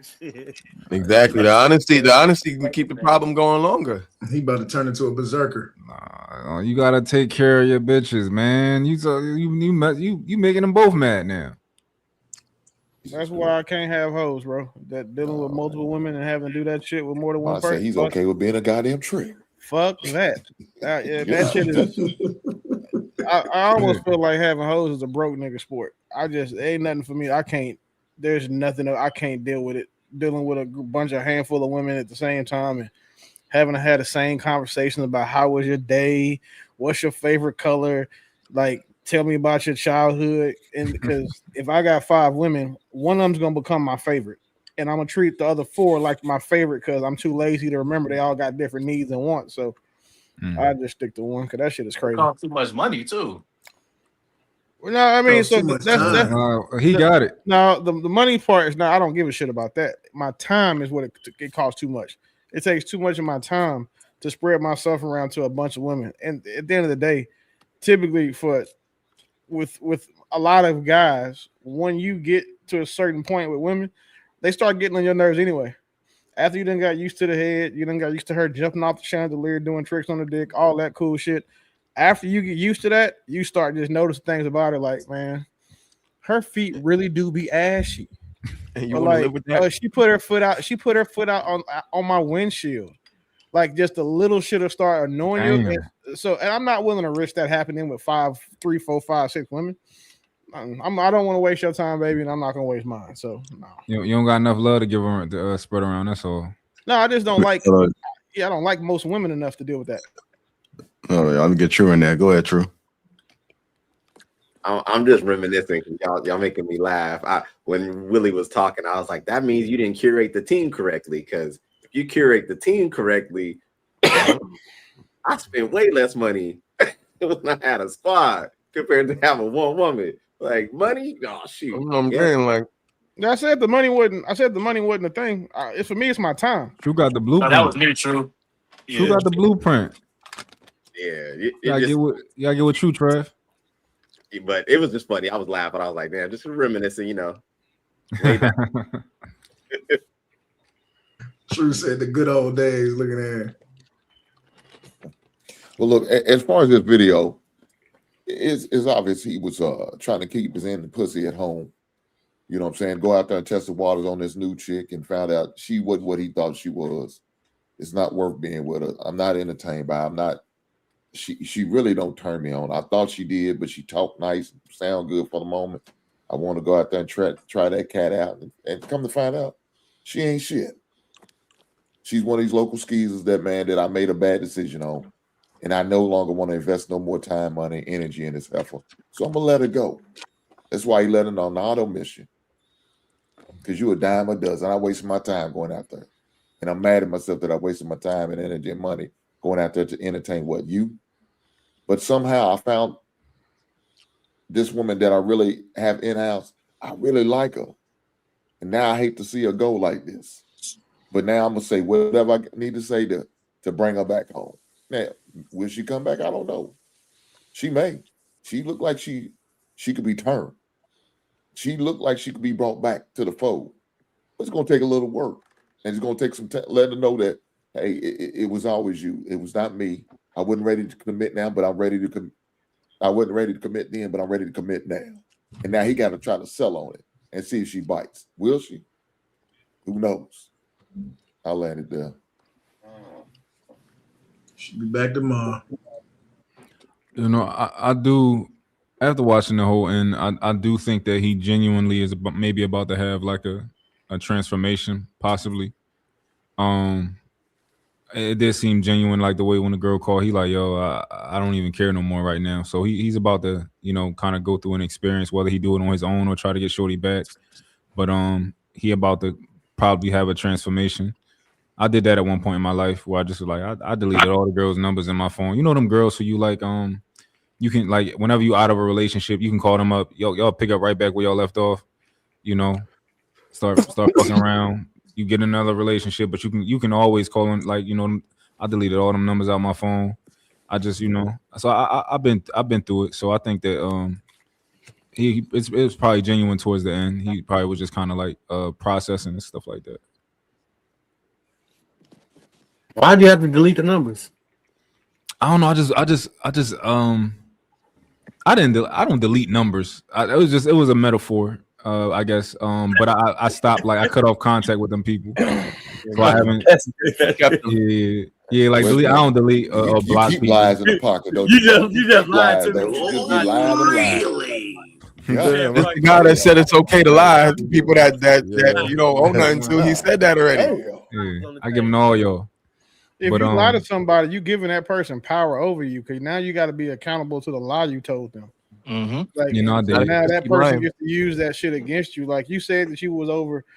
I tell my girl I'm over Mont's house playing Madden, but really me and Mont was in the strip club fucking strippers.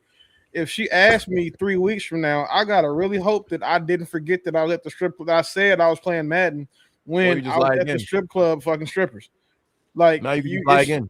Yeah, that's my point. And you can't just tell one lie. So then you gotta keep remembering, like, and just that the mental rigmarole is just not. It doesn't make sense.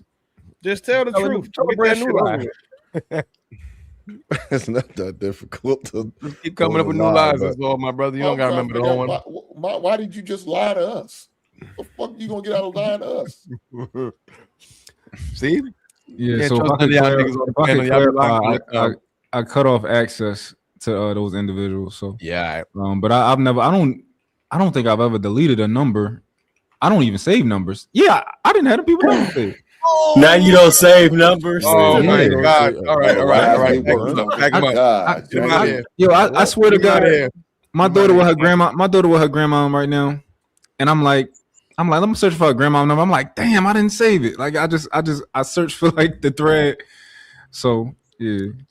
Man, you got me questioning if there's an actual grandma. Like, it might not be. Like, he don't got his daughter grandma number. I might be a habitual liar, so she might be at granddad's house. I'm just lying for no reason. I don't save people numbers either. I mean, for some reason that sounded like the truth. I'm very big about. I'd save my girl's number, just because you give a ringtone and some shit like that. But generally speaking, I'm not saving nobody's phone number. I can find you based on our conversation, and if I can't tell who you are based on what we talking about, I just delete the thread anyway. Mm-hmm. Oh my God. Damn. Niggas too cool to save numbers now. Jesus Christ. I'm just saying, like some new too cool shit that for niggas to do. Niggas too cool to save numbers now. If I don't talk to you on a regular basis, don't try to say this to save Mont's black ass. Let him live on his own goddamn life. Let him get his shit off. Let him get his shit off. You know he got to. Let him have fun. But yeah, I don't save numbers. I think it's just laziness. I be thinking about saving her like numbers. I just be forgetting to save. Oh God! So some people numbers I be wanting to save. Like Chase, I be wanting to save Chase. I be going on Google like Chase customer service number every time I need it. I need to save it. The people that don't want to save phone numbers can't comprehend why two people wouldn't want to live together. It's crazy to me. You can have a whole connection with somebody. You can have a whole connection with somebody your whole life. Don't save their number. You talk to them all the time without saving my woman number saved. Nigga, you say we don't save addresses. You can't conceive having a relationship with somebody you don't live with. That's crazy to me. That's crazy. But we're not saving folks' addresses either. That would be more like if saying we don't want to have two separate homes because we don't memorize the address. Like I don't have nobody's address saved. I know addresses by heart because I either frequent them or I send shit to them all the time. I don't have to say somebody's number because to me, like I talk to Mont on a regular basis, talk to JR and White. I can tell from y'all's fucking threads who it is based on what we were talking about. Like if I gotta save your number, I feel like I'm forcing the shit. Like I save like business contacts phone numbers or like businesses. Like restaurants that I want to go to and shit. I'm not gonna save like my niggas' numbers because then too, I'm still from the school where I remember phone numbers. So that way, if I get locked up, I know who I can call somebody. Like, you know what I'm saying? I may have an emergency contact on my phone. Commitment. I think it might be a trauma response. Nigga. Listen, my trauma response for saving phone numbers might be real because I used to get beat for not memorizing phone numbers when I was a kid. So hey Mont, that's a wild thing to get beat for. Yeah. Memory is crazy. This next clip right here, mine is not the one you just sent me, but you put this in the group. Gotcha. So I'm gonna go ahead and play this and get you guys' responses. I know some people didn't respond to it, but I'm curious. Of my heart, I apologize.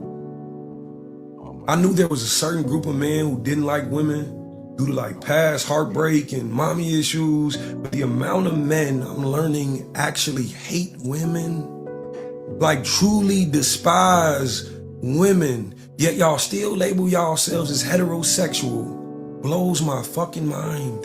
The fact that you can't see the first life you ever depended on was a woman's. Grown-ass man with daughters and wives being unable to view them as anything other than objects will never sit right with me. Y'all saw me on Cam Newton's podcast, and I asked him, Cam, do you have any platonic relationships in your life? It was a rhetorical question. You know why? Because 40% of Cam's staff that was in the room that day for that conversation were women.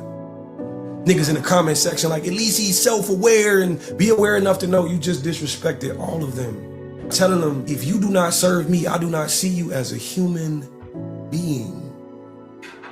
Niggas like, he just standing on who he is. This lady gonna respect that. Imagine being that woman. How hard it is to sleep at night, knowing if something piques your man's interest, your respect is now up for grabs. Imagine that. Niggas like, it's in our nature. That's who we are as men, nigga. You've never studied anatomy. You are not a historian and you do not speak for the masses. Shout out to all the real niggas in the comment section defending women. This shit is crazy. Niggas don't know what platonic means. But y'all sitting here having whole ass debates under this comment section fighting women. A platonic relationship is any relationship you've established boundaries within. I respect you too much to sexualize you. You niggas just can't admit you have no self-control. Your woman will respect you more for not attempting to avoid fire, but extinguishing it, the thought of it for her. Until you niggas have a respect for women, us real men will never have respect for you. Oh my God! Thank you. Stop. Oh my God! That Real quick question for the I chat. hate niggas Have y'all that ever talk called like that with yourself that a real music. man? No real man calls himself a real man. Thank you. All right, so let's focus on Hold on, the, please, hold on. Oh my Hold on. God! So when you guys talk, let's focus on what he was saying and not necessarily just coming at him. I'm curious to hear you guys thoughts about what he Both are said. important. JR, can we ask Mutt to I wanna describe get why one he thing. said it and what his thoughts on the video are? I think that's going to be interesting. I'm sorry, say it again. Why did you send the video, and what are your thoughts on the video and what he said? I thought it was an amazing video. Damn. Yeah. You know, I thought we need more guys like him out here. You know, to hold other men accountable. Yeah. Listen, one thing I thought he said that was real stupid is this concept that you don't believe someone's a human because you don't want to have a platonic relationship with them. Like we don't have to. Platonic relationship is a friendship. We don't have to be friends. Like you don't have to be friends with everybody just because they're human. Like a human could be a stranger. You can have a co-working relationship with them. Like there's a lot of different relationships you can have with humans that aren't platonic friendships. Then I just have this issue with constantly framing human attraction as like sexualization. Like if a man is attracted to a woman, they try to frame that as though he's sexualizing her. Like it's not a sexualization process. That's what attraction is. You don't control who you're attracted to. No guy's looking at a woman and going, I want to be attracted to her. I want to be attracted to her. Sexualize. And then now all of a sudden he's seeing her in a sexual way. It's like he look at her and go, holy goddamn, oh my God. Like so it's like, I don't know what kind of self-control he's talking about, because it's human nature to be attracted to people. Like you can't control who you're attracted to. And all Cam Newton is saying is that I don't want to compromise myself by trying to maintain a friendship disingenuously with someone I'm attracted to. I can't pretend I'm gonna be your friend when the whole time I know I wanna pipe you down. It just doesn't make sense. That's disrespectful to myself. That's disrespectful to you, and it's not realistic. So I don't know, this whole real man thing he's on, the whole slow music, the piano chords I just hate that. It's like, and it be dudes like that are the Derek Jacksons of the world. Like these are the dudes that talk all this real man stuff, but they got a harem of 30 women they knocking down back to back. They cheating on their girl. They got 5-6 baby mothers, but they want to talk to you about holding it down and all of this nonsense. Like I don't want to hear it. I just feel like everything he's saying is just a ploy to get women. That's all it is. The music is there to get women. The little soft-spoken, slow tone is there to get women.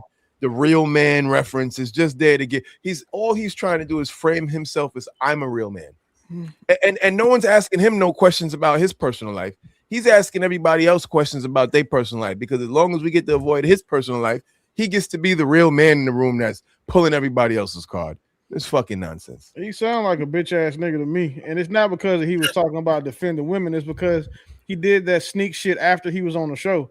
He didn't have that energy for Cam Newton. He said that shit on his own because he wanted to have his Derek Jackson moment. You can't say that Cam is being, he's fake or whatever because he has a bunch of women working. Those are his fucking employees. I'm not friends with nobody that work for me. None of them.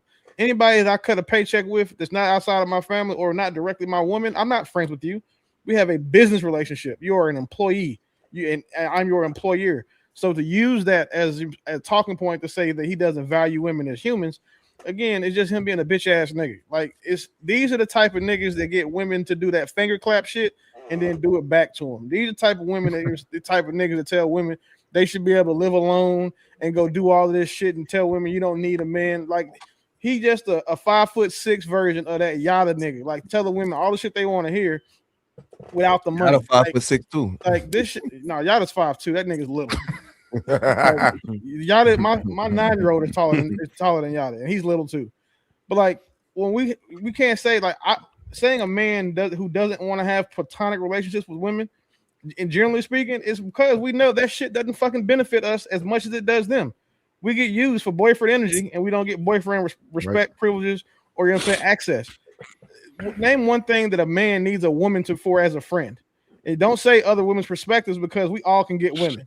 So we don't need women's perspective from another woman.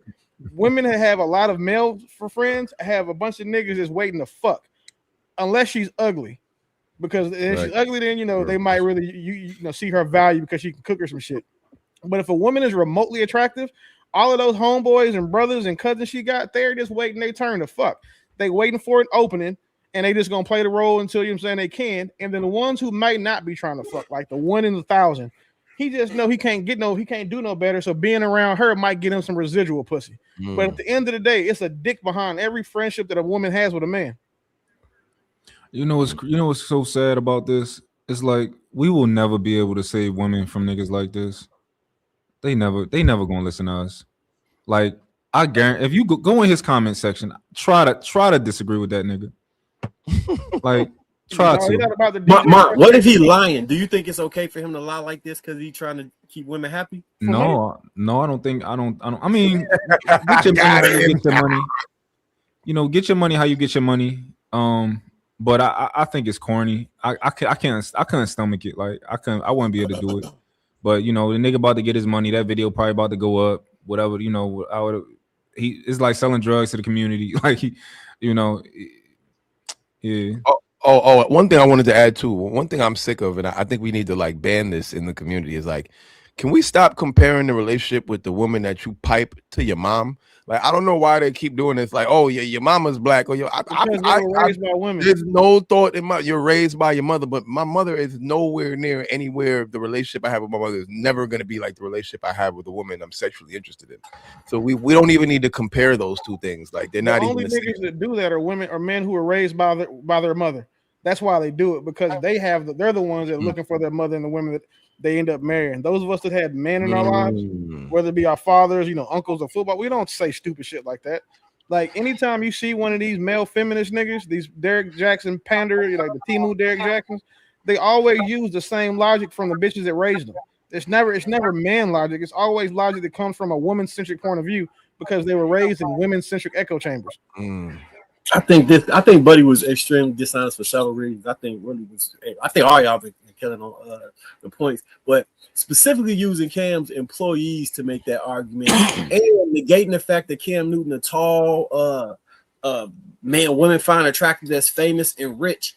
Most of the women he run into is just going to be trying to have sex with him and throwing themselves at him. So his relationship with women is not going to be the same as average men in general.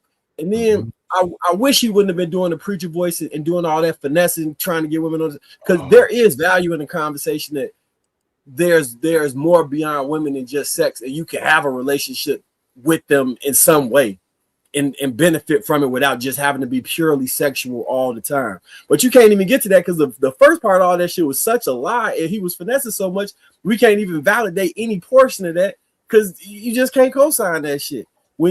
I remember being under 25 and not being able to really see the value outside of sex in a similar Cam situation, and then getting older and say, okay, now I can get more reciprocal energy from the relationship, because there is something that you can get from being platonic friends with women. It don't necessarily have to always be about sex, but that comes when you're not hard up for sex. And then to pretend like Klaus said, the attraction, which is biology, is not a real thing, and these men are controlling who they're.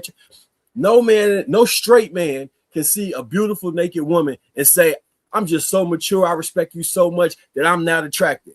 We don't even control how our joint, especially younger, how it reacts to people. We can hate your guts if you thick enough. You're like, God damn, that motherfucker wild. Bro. Like Platonic relationships in your life right now? With a woman? Yeah. No. I'm not about to be around no woman platonically, because I'm not about to play them type of games. Is it self-control? I'm not about to have her around playing like I don't think that she's attractive. Is it possible to think someone's attractive and still behave yourself? Yes. Do you have control of them thoughts? Yes. We not about to be friends. I don't have good-looking women that's friends around me. I don't even have women friends, bro. I know me. You know you, okay? I know me. And what that mean? That means if I'm around a woman long enough, I'm going to find something good in her that attracts me. When you're attracted, what didn't happen? Sex. Oh, God damn. Let me show you what manipulation sounds like when it's dressed up as virtue. Cam Newton said he doesn't have platonic female friends because he doesn't play those games. That sounds disciplined. It sounds principled. When the questions kept coming, the truth slipped out. It wasn't that he doesn't play those games. It's that he can't control himself around attractive women. And that matters because discipline is saying, I have desire and I manage it. What he described was any attractive woman around me eventually becomes a sexual option. That's not discipline. That's unmanaged desire. And instead of owning that, he shifted the frame and shifted the blame. Now it's not his lack of self-control, it's the game. It's tired of these niggas. I hate He just lied. He absolutely said I can't control it, so I don't keep friends around me. And he literally just was like, oh, instead of owning, he literally owned up to it. He said, I'm not playing them games. I know myself. I'm not going to have no women around me. So in order for him to even make this opinion and perspective, you had to build it on a lie. Thanks. For you to like. So let's just switch it real quick. Let's say you got something that you like. Say you got a vice, and you know you can't stay away from it, and you decide just to cut it out of your life. That's not virtuous. That's not any form of discipline whatsoever. Yeah, that's discipline. Okay, then. So you're absolutely right, man. It's a lot. These guys are dramatic dirty macking in order to get pussy profits, and quite honestly, that's very weak. You have to create a false equivalence and then make it sensational by tugging at a woman's heartstrings by saying these are women. You don't love women? Well, actually, he does love women. He's protecting his woman by staying away from other women. And those women. Right. So these dudes actually can't get it the way that Cam can get it, or the way that any one of us on this panel can get it. So in order to get it, they have to usurp our actual message, which is to be straight up, which is what Cam was doing.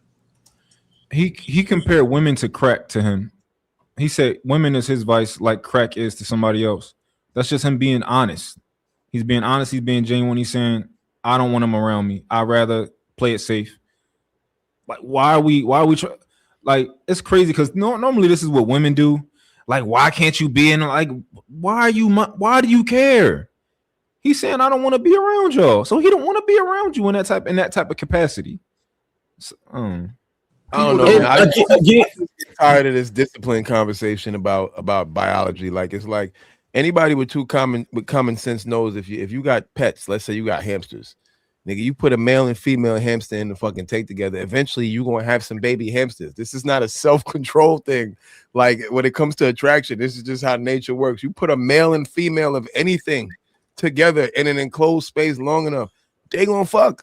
It's a guarantee. Like, it's just what's gonna happen. This is just human nature, animal nature, the nature of energy and spirituality. Like, I don't know why these guys keep trying to pretend It there's ain't just something wrong hamsters. with men being attracted to women. Some species will produce asexually and then create a male and female out of two women or out of two men. Like, bro, this is biology. Bro, it ain't just hamsters. If you put two people in an enclosed environment long enough, they fucking. Like, that's why motherfuckers, that's why a lot of the men that women cheat with are niggas they work with, and vice versa. You spend more time at work than you do at home. It's really difficult to build that bond. A very, very good example of that is the military. You see niggas who are fucking women that they wouldn't touch stateside, but because they're deployed and spending 18 hours a day together, like, you know what I'm saying, that 4, when you hit that sand, you know, now she's like a 6. You catch her working out, you see, so she got a fat ass, now she's a 7. And if you overseas, you'll fuck anything from 7 and up. Or technically 4 and up. And it's just because there's a familiarity that you breed. And with familiarity, that's when like guys start looking for, hey, okay, cool. You know, she is cool. She's funny. She's a good spades player. Damn, she do got a little ass. Okay, she sounds like she might be a freak. Let me see what that's like. Like, that's what sparks those thoughts and conversations with men. And to think that it's not like Cam he's being the most honest. Cam can probably fuck any woman he wants to, including these niggas, these simp niggas, their mothers and their girlfriends, if he wanted to. So for him to say, hey, listen, I stay away from him because I know me, that's like me and Trigger Mike was talking. I don't like going to gun shows because I know if I go to gun shows, I end up having to call the Uber XL to bring all the shit home that I just bought. So I know me, so I stay away from it because guns are my vice. Or going to a casino. I don't go to a casino. No time I get a big check because I'll go in that motherfucker and go crazy because I understand that poker is something that you know what I'm saying, it's a vice for me. There's nothing wrong with what Cam said. He is intentionally saying I stay away from the thing that I think is bad for me because I know what can happen. And I think it's a noble thing staying away from these women. You think Cam can't fuck all his employees? Right. Like, people, you know, so people don't like Cam, you know, for whatever reason. But at the same time, if Cam didn't have this podcast, anybody in the comments that you see any one of these niggas' videos, if Cam walked in the room, 6'6", 260, right, you know, 10% body fat, NFL champion, rich paid, they are going. And what, you ever seen Cam in person? Like, yeah, that's a big nigga. Yo, it's like dudes basically saying like, yo, if you can't go into the crack house as a crackhead and hang out with your old crack smoking friends, nigga, you ain't got no self-discipline. You should be able to kick the addiction, walk into the crack house and hang out with your crack smoking friends while they smoking crack and not take a hit. It's like, bro, what are you fucking talking about? But let's just switch it. He minimized the argument when he tried to dismiss the biological aspect of it. Because what we've been trying to describe is how much our biology is different than women, and they can't really understand when we're explaining why this affects us this way. And he come in and co-signs the message like, yeah, we just the same. Biology ain't the issue. You just have no self-discipline. It goes to the root of that issue, to the conversation we've been having for like 4 years. You can't understand male biology if you're not a man. It is what it is. You can say it's I think a lot of their perspective is messed up. The problem is it's one of them situations where they can't understand that perspective. Like, most people aren't thieves, but if you just found a bag of money, we're probably not turning that shit in, particularly if you need it. And from the guys who are speaking this Derek Jackson bullshit, most of them, they kind of look like that, they kind of talk like that, and they pretty much repel women, right, in real life. So they're not going to see the same type of circumstances that Cam Newton is going to see. Is no way. It's when you have that much access, then you have to have some type of other shit in place. Most people can't even fathom that perspective because it's very easy to avoid getting buns because you have to try to get it. You have to go out of your way to get it. Cam has to get out of the way of buns. He has to avoid it. So that's what he's doing. And when you have that much access, your perspective changes. So he's actually doing the right thing. We all know that he, you know, I don't agree with everything he does, but I do agree with him staying out of the way because he knows himself. He knows the opportunity is going to present itself. And I'm gonna tell you right now, I had to duck plenty of females, and I'm sure most of the cats on this panel had to duck certain females that they didn't want. And that's pretty much what he's doing. He's ducking it because he already know he probably don't want another 20 kids. On top of that, you know, it's very possible that Cam has a complex where since he's used to getting what he wants, maybe he like whenever I'm around, like yo, I gotta get it. Like I gotta get you because I'm used to getting what I want. So that could be a thing too. You think them females didn't take that job working for Cam Newton with the in the back of their mind, like if this nigga try to give me some dick, I'm finna give him some pussy and try to be, you know what I'm saying, Cam, one of Cam's hoes. Like people know, like they know what they dealing with when they go deal with these types of niggas. It's like a woman who gets with a man and knows he gets bitches, knows he has no problem getting women. She understands that, and she gets with him understanding that. Then to say that we don't is just it's not true. Unfortunately, they're saying a lot of times in these like emotional or these like socio-emotional things, women are smarter than men, and they play the long game. These women, none of these women work for Cam or trying to retire. They didn't ask about 401ks and all of that other shit when they got hired. They just wanted to know what the hourly rate was, because at the end of the day, that $50 an hour they're getting, as soon as they get a chance to get something like 50 inches of dick, they're gonna take for it because they're gonna swap out because they feel like fucking him is gonna be more financial gain for them than working for him, and it's easier. The whole situation in itself is an entire false equivalence. It's literally like a broke nigga trying to talk to a rich nigga about how to spend money. It doesn't make any sense. Like technically, he's not supposed to be there in that conversation talking with him about something he can't fathom. So he's trying to hold Cam to a certain rule set that Cam has never lived by. And Cam is on a level that he will never understand. So it's almost like I'm trying to bring you down to this particular level to where the real men are. And it's like, no, you have no idea what I have to deal with. Like Trev said, I gotta smack the buns away because they come in regardless. So for them to try to use a false equivalence as a way to be sensational, like I said, they just really dirty macking in order to get the kind of play that Cam is gonna get. Punt, they hating from outside the club, they can't get in. Like the worst part to me was that like Cam platformed him like several days ago. I don't know when it was, but he platformed him. That he had what 500,000 followers. Like he's a little relationship guy, but like nowhere near who Cam be having on his platform. Nowhere near who he normally have on his platform. I'm assuming that he gave him an opportunity. And you was laughing all in his face. You never pressed him like, yo, Cam, I don't think you're a real man for that. You never said that shit to his face.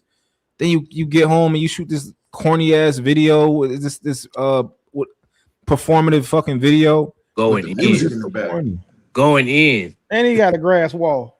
Like that's one of the most feminine decor shit ever. Yeah. That's some whole shit. A grass wall is some whole shit. Restaurants put glass walls until in somebody answers. And grass I know walls is how you get hosts to brunch. Yep, that's exactly what it is. That's the brunch hole magnet. A grass wall with a neon sign so they can take pictures up under that motherfucker. Until somebody answers me, who gonna be the boys? And I know this is a very gendered conversation, but when did women stop being a prize in heterosexual relationships? Like when did that start? A woman is a good woman. Yeah, that's a gift from God. Yes, but the man is the prize. See, and I already know what y'all gonna say about context missing and the blah blah. I heard the whole thing, and God damn it, who's gonna be the boys? Now listen, I agree that it's a gift from heaven. I'm with all of that. I agree with all of that. And I do believe that you can mutually be a prize for one another. But in this situation, the way it is being framed, who's going to be the boys? And I'm getting tired of these weak podcast conversations. Okay, because Shannon Sharp ain't no interviewer, and he ain't going to correct it. He's just not. Because he did think he was the prize. Matter of fact, he was the prize to that lady who he was talking freaky with on the phone that he had to settle outside of court with. I'm done. Who gonna be the boys? Why is he talking about heterosexual relationships? Boy, mind your business. That dude was gay. boy, Y'all better stop listening to gay motherfuckers. We don't need the Batty boy to tell us. Why y'all got Little Richard replying boy. about Shannon Sharp's podcast, man? That was Little Richard's cousin right Boy, there. we don't need that Monday. Yeah, I don't think shit. that was I tell wild. you, shit a boy lover say serious when it comes talk about men's issues. Like that's like asking a woman. It's even worse asking a woman because a woman's supposed to suck dick. He not. So it's like anything he has to say about non-gay issues is moot to me. Yeah. You know, this whole problem with like the men prize thing, I think it's an issue that women started. And I think it's because traditionally women used to be the prize. I get it, right? Like when I was growing up, my mom husband, right? Average, medium, ugly guy. He had a decent job. He paid the bills. My mom was cute. You know, she was his prize. She was his trophy. What? But the women these days, right? You want a man as good looking or not, if not better good looking, more good looking than you. You want a top 10% man, and they all want a top 10% man. So the other 90% of women can be the prize, but y'all wanting a top 10% man, you can't be the prize no more, right? Go get you a medium ugly nigga with an okay job. Cool, but you don't want that no more. You want the prize. Like you want, like even like Kevin Gates, right? I watched that interview and I'm like, he's a very charismatic guy. He's funny. He's a funny guy, right? He has that type of personality that's like, you know what? Even though this nigga said some weird shit, you is kind of funny, right? Like, so I was just, and he got money and all this. So I was just imagining like his woman, she's just pretty. She's just pretty. But like Kevin Gates tells the story of their relationship. He tells like he's the person. He's the fucking prize. Like it is what it is. If you want that type of man, then you can't. They want to keep the same rules but change the entire dynamic of relationships. You can't do that. I think the only reason that the prize thing comes into play is because it is being revealed that there is less being done or less expected by one side. And if you are required to do more work in order to be a prize, you don't want to do the work. So instead of doing the work, you just say, I'm the prize. It's almost like basically printing money, but you don't have value. So that's the real issue, because when folks have to actually equate the value that they bring to the relationship, if you're just pretty, it doesn't amount to much in the long run. And so folks don't want that to actually be revealed. They don't want to go to the mirror and recognize that the value that they have is depreciating and it is only surface level. But in order to actually attain real value, they must persevere and be in the valley instead of just the peak. And most folks on the modern side of the game don't necessarily want to do that. Mm-hmm. If we just assuming that women's standards are the metric, that's the baseline, right? Women want a mate that is bigger, better, smarter, stronger, makes more money, is better than them in all the measurable metrics of their own volition. If that's the case, how is the man not the prize to them? Willie, don't forget to add. They want the leader of the friend group. They don't want one of the. They don't want one of the. All of that. So how if under that premise, how is the man not the prize then? Because because a man is a prize in that regard under their logic and what they want, a woman can be a prize to a man too based on what he wants. The only issue is that women have a problem with men saying they're the prize because they automatically think that diminishes them. They automatically think that it means they're less valuable and they're not as valuable as him, because again, women tend to only want equality at the expense of men. But if you look at it from an equity standpoint, my woman is a prize to me for a multitude of reasons. I'm a prize to her for a lot of other reasons that she would never be a prize to me for. If she's not a prize to me because she's got a degree, she's not a prize to me because she's educated, none of that shit makes her a good wife. She's a prize to me because she's nurturing, she's feminine, she's fit, she's gorgeous, and she's nasty.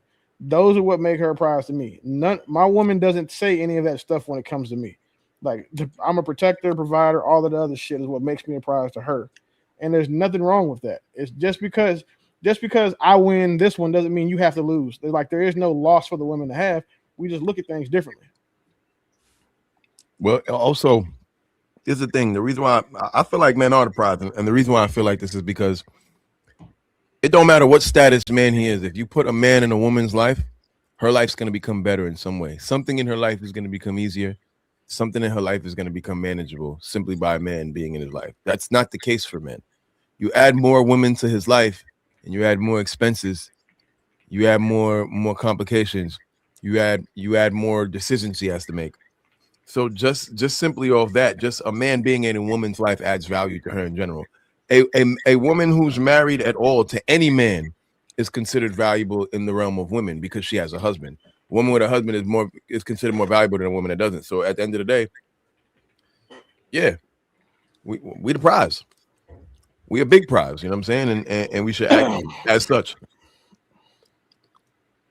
Now, man, land there. To me, typically women have an uncanny ability to be able to override logic and bypass reason, right? They can just do that. They don't. It's optional. Reasoning is optional. So if they want to believe that they are the prize, it's socially acceptable for them to think so, even if it's not true, and you can't even combat it, or you look like a fool.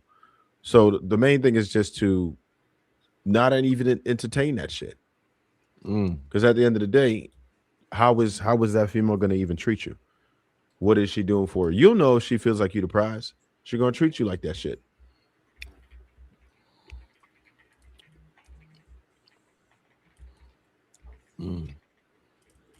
But that's it. Yeah. We're going to get to these super chats, man. Get up out of here. Bishop Mama G with the 99 cent super sticker.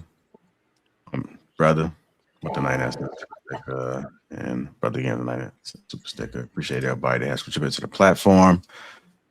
Hope you guys enjoy the show. The best way to support the show is the like button on your way out. Want to thank you guys. Catch y'all on the next one, and we are out.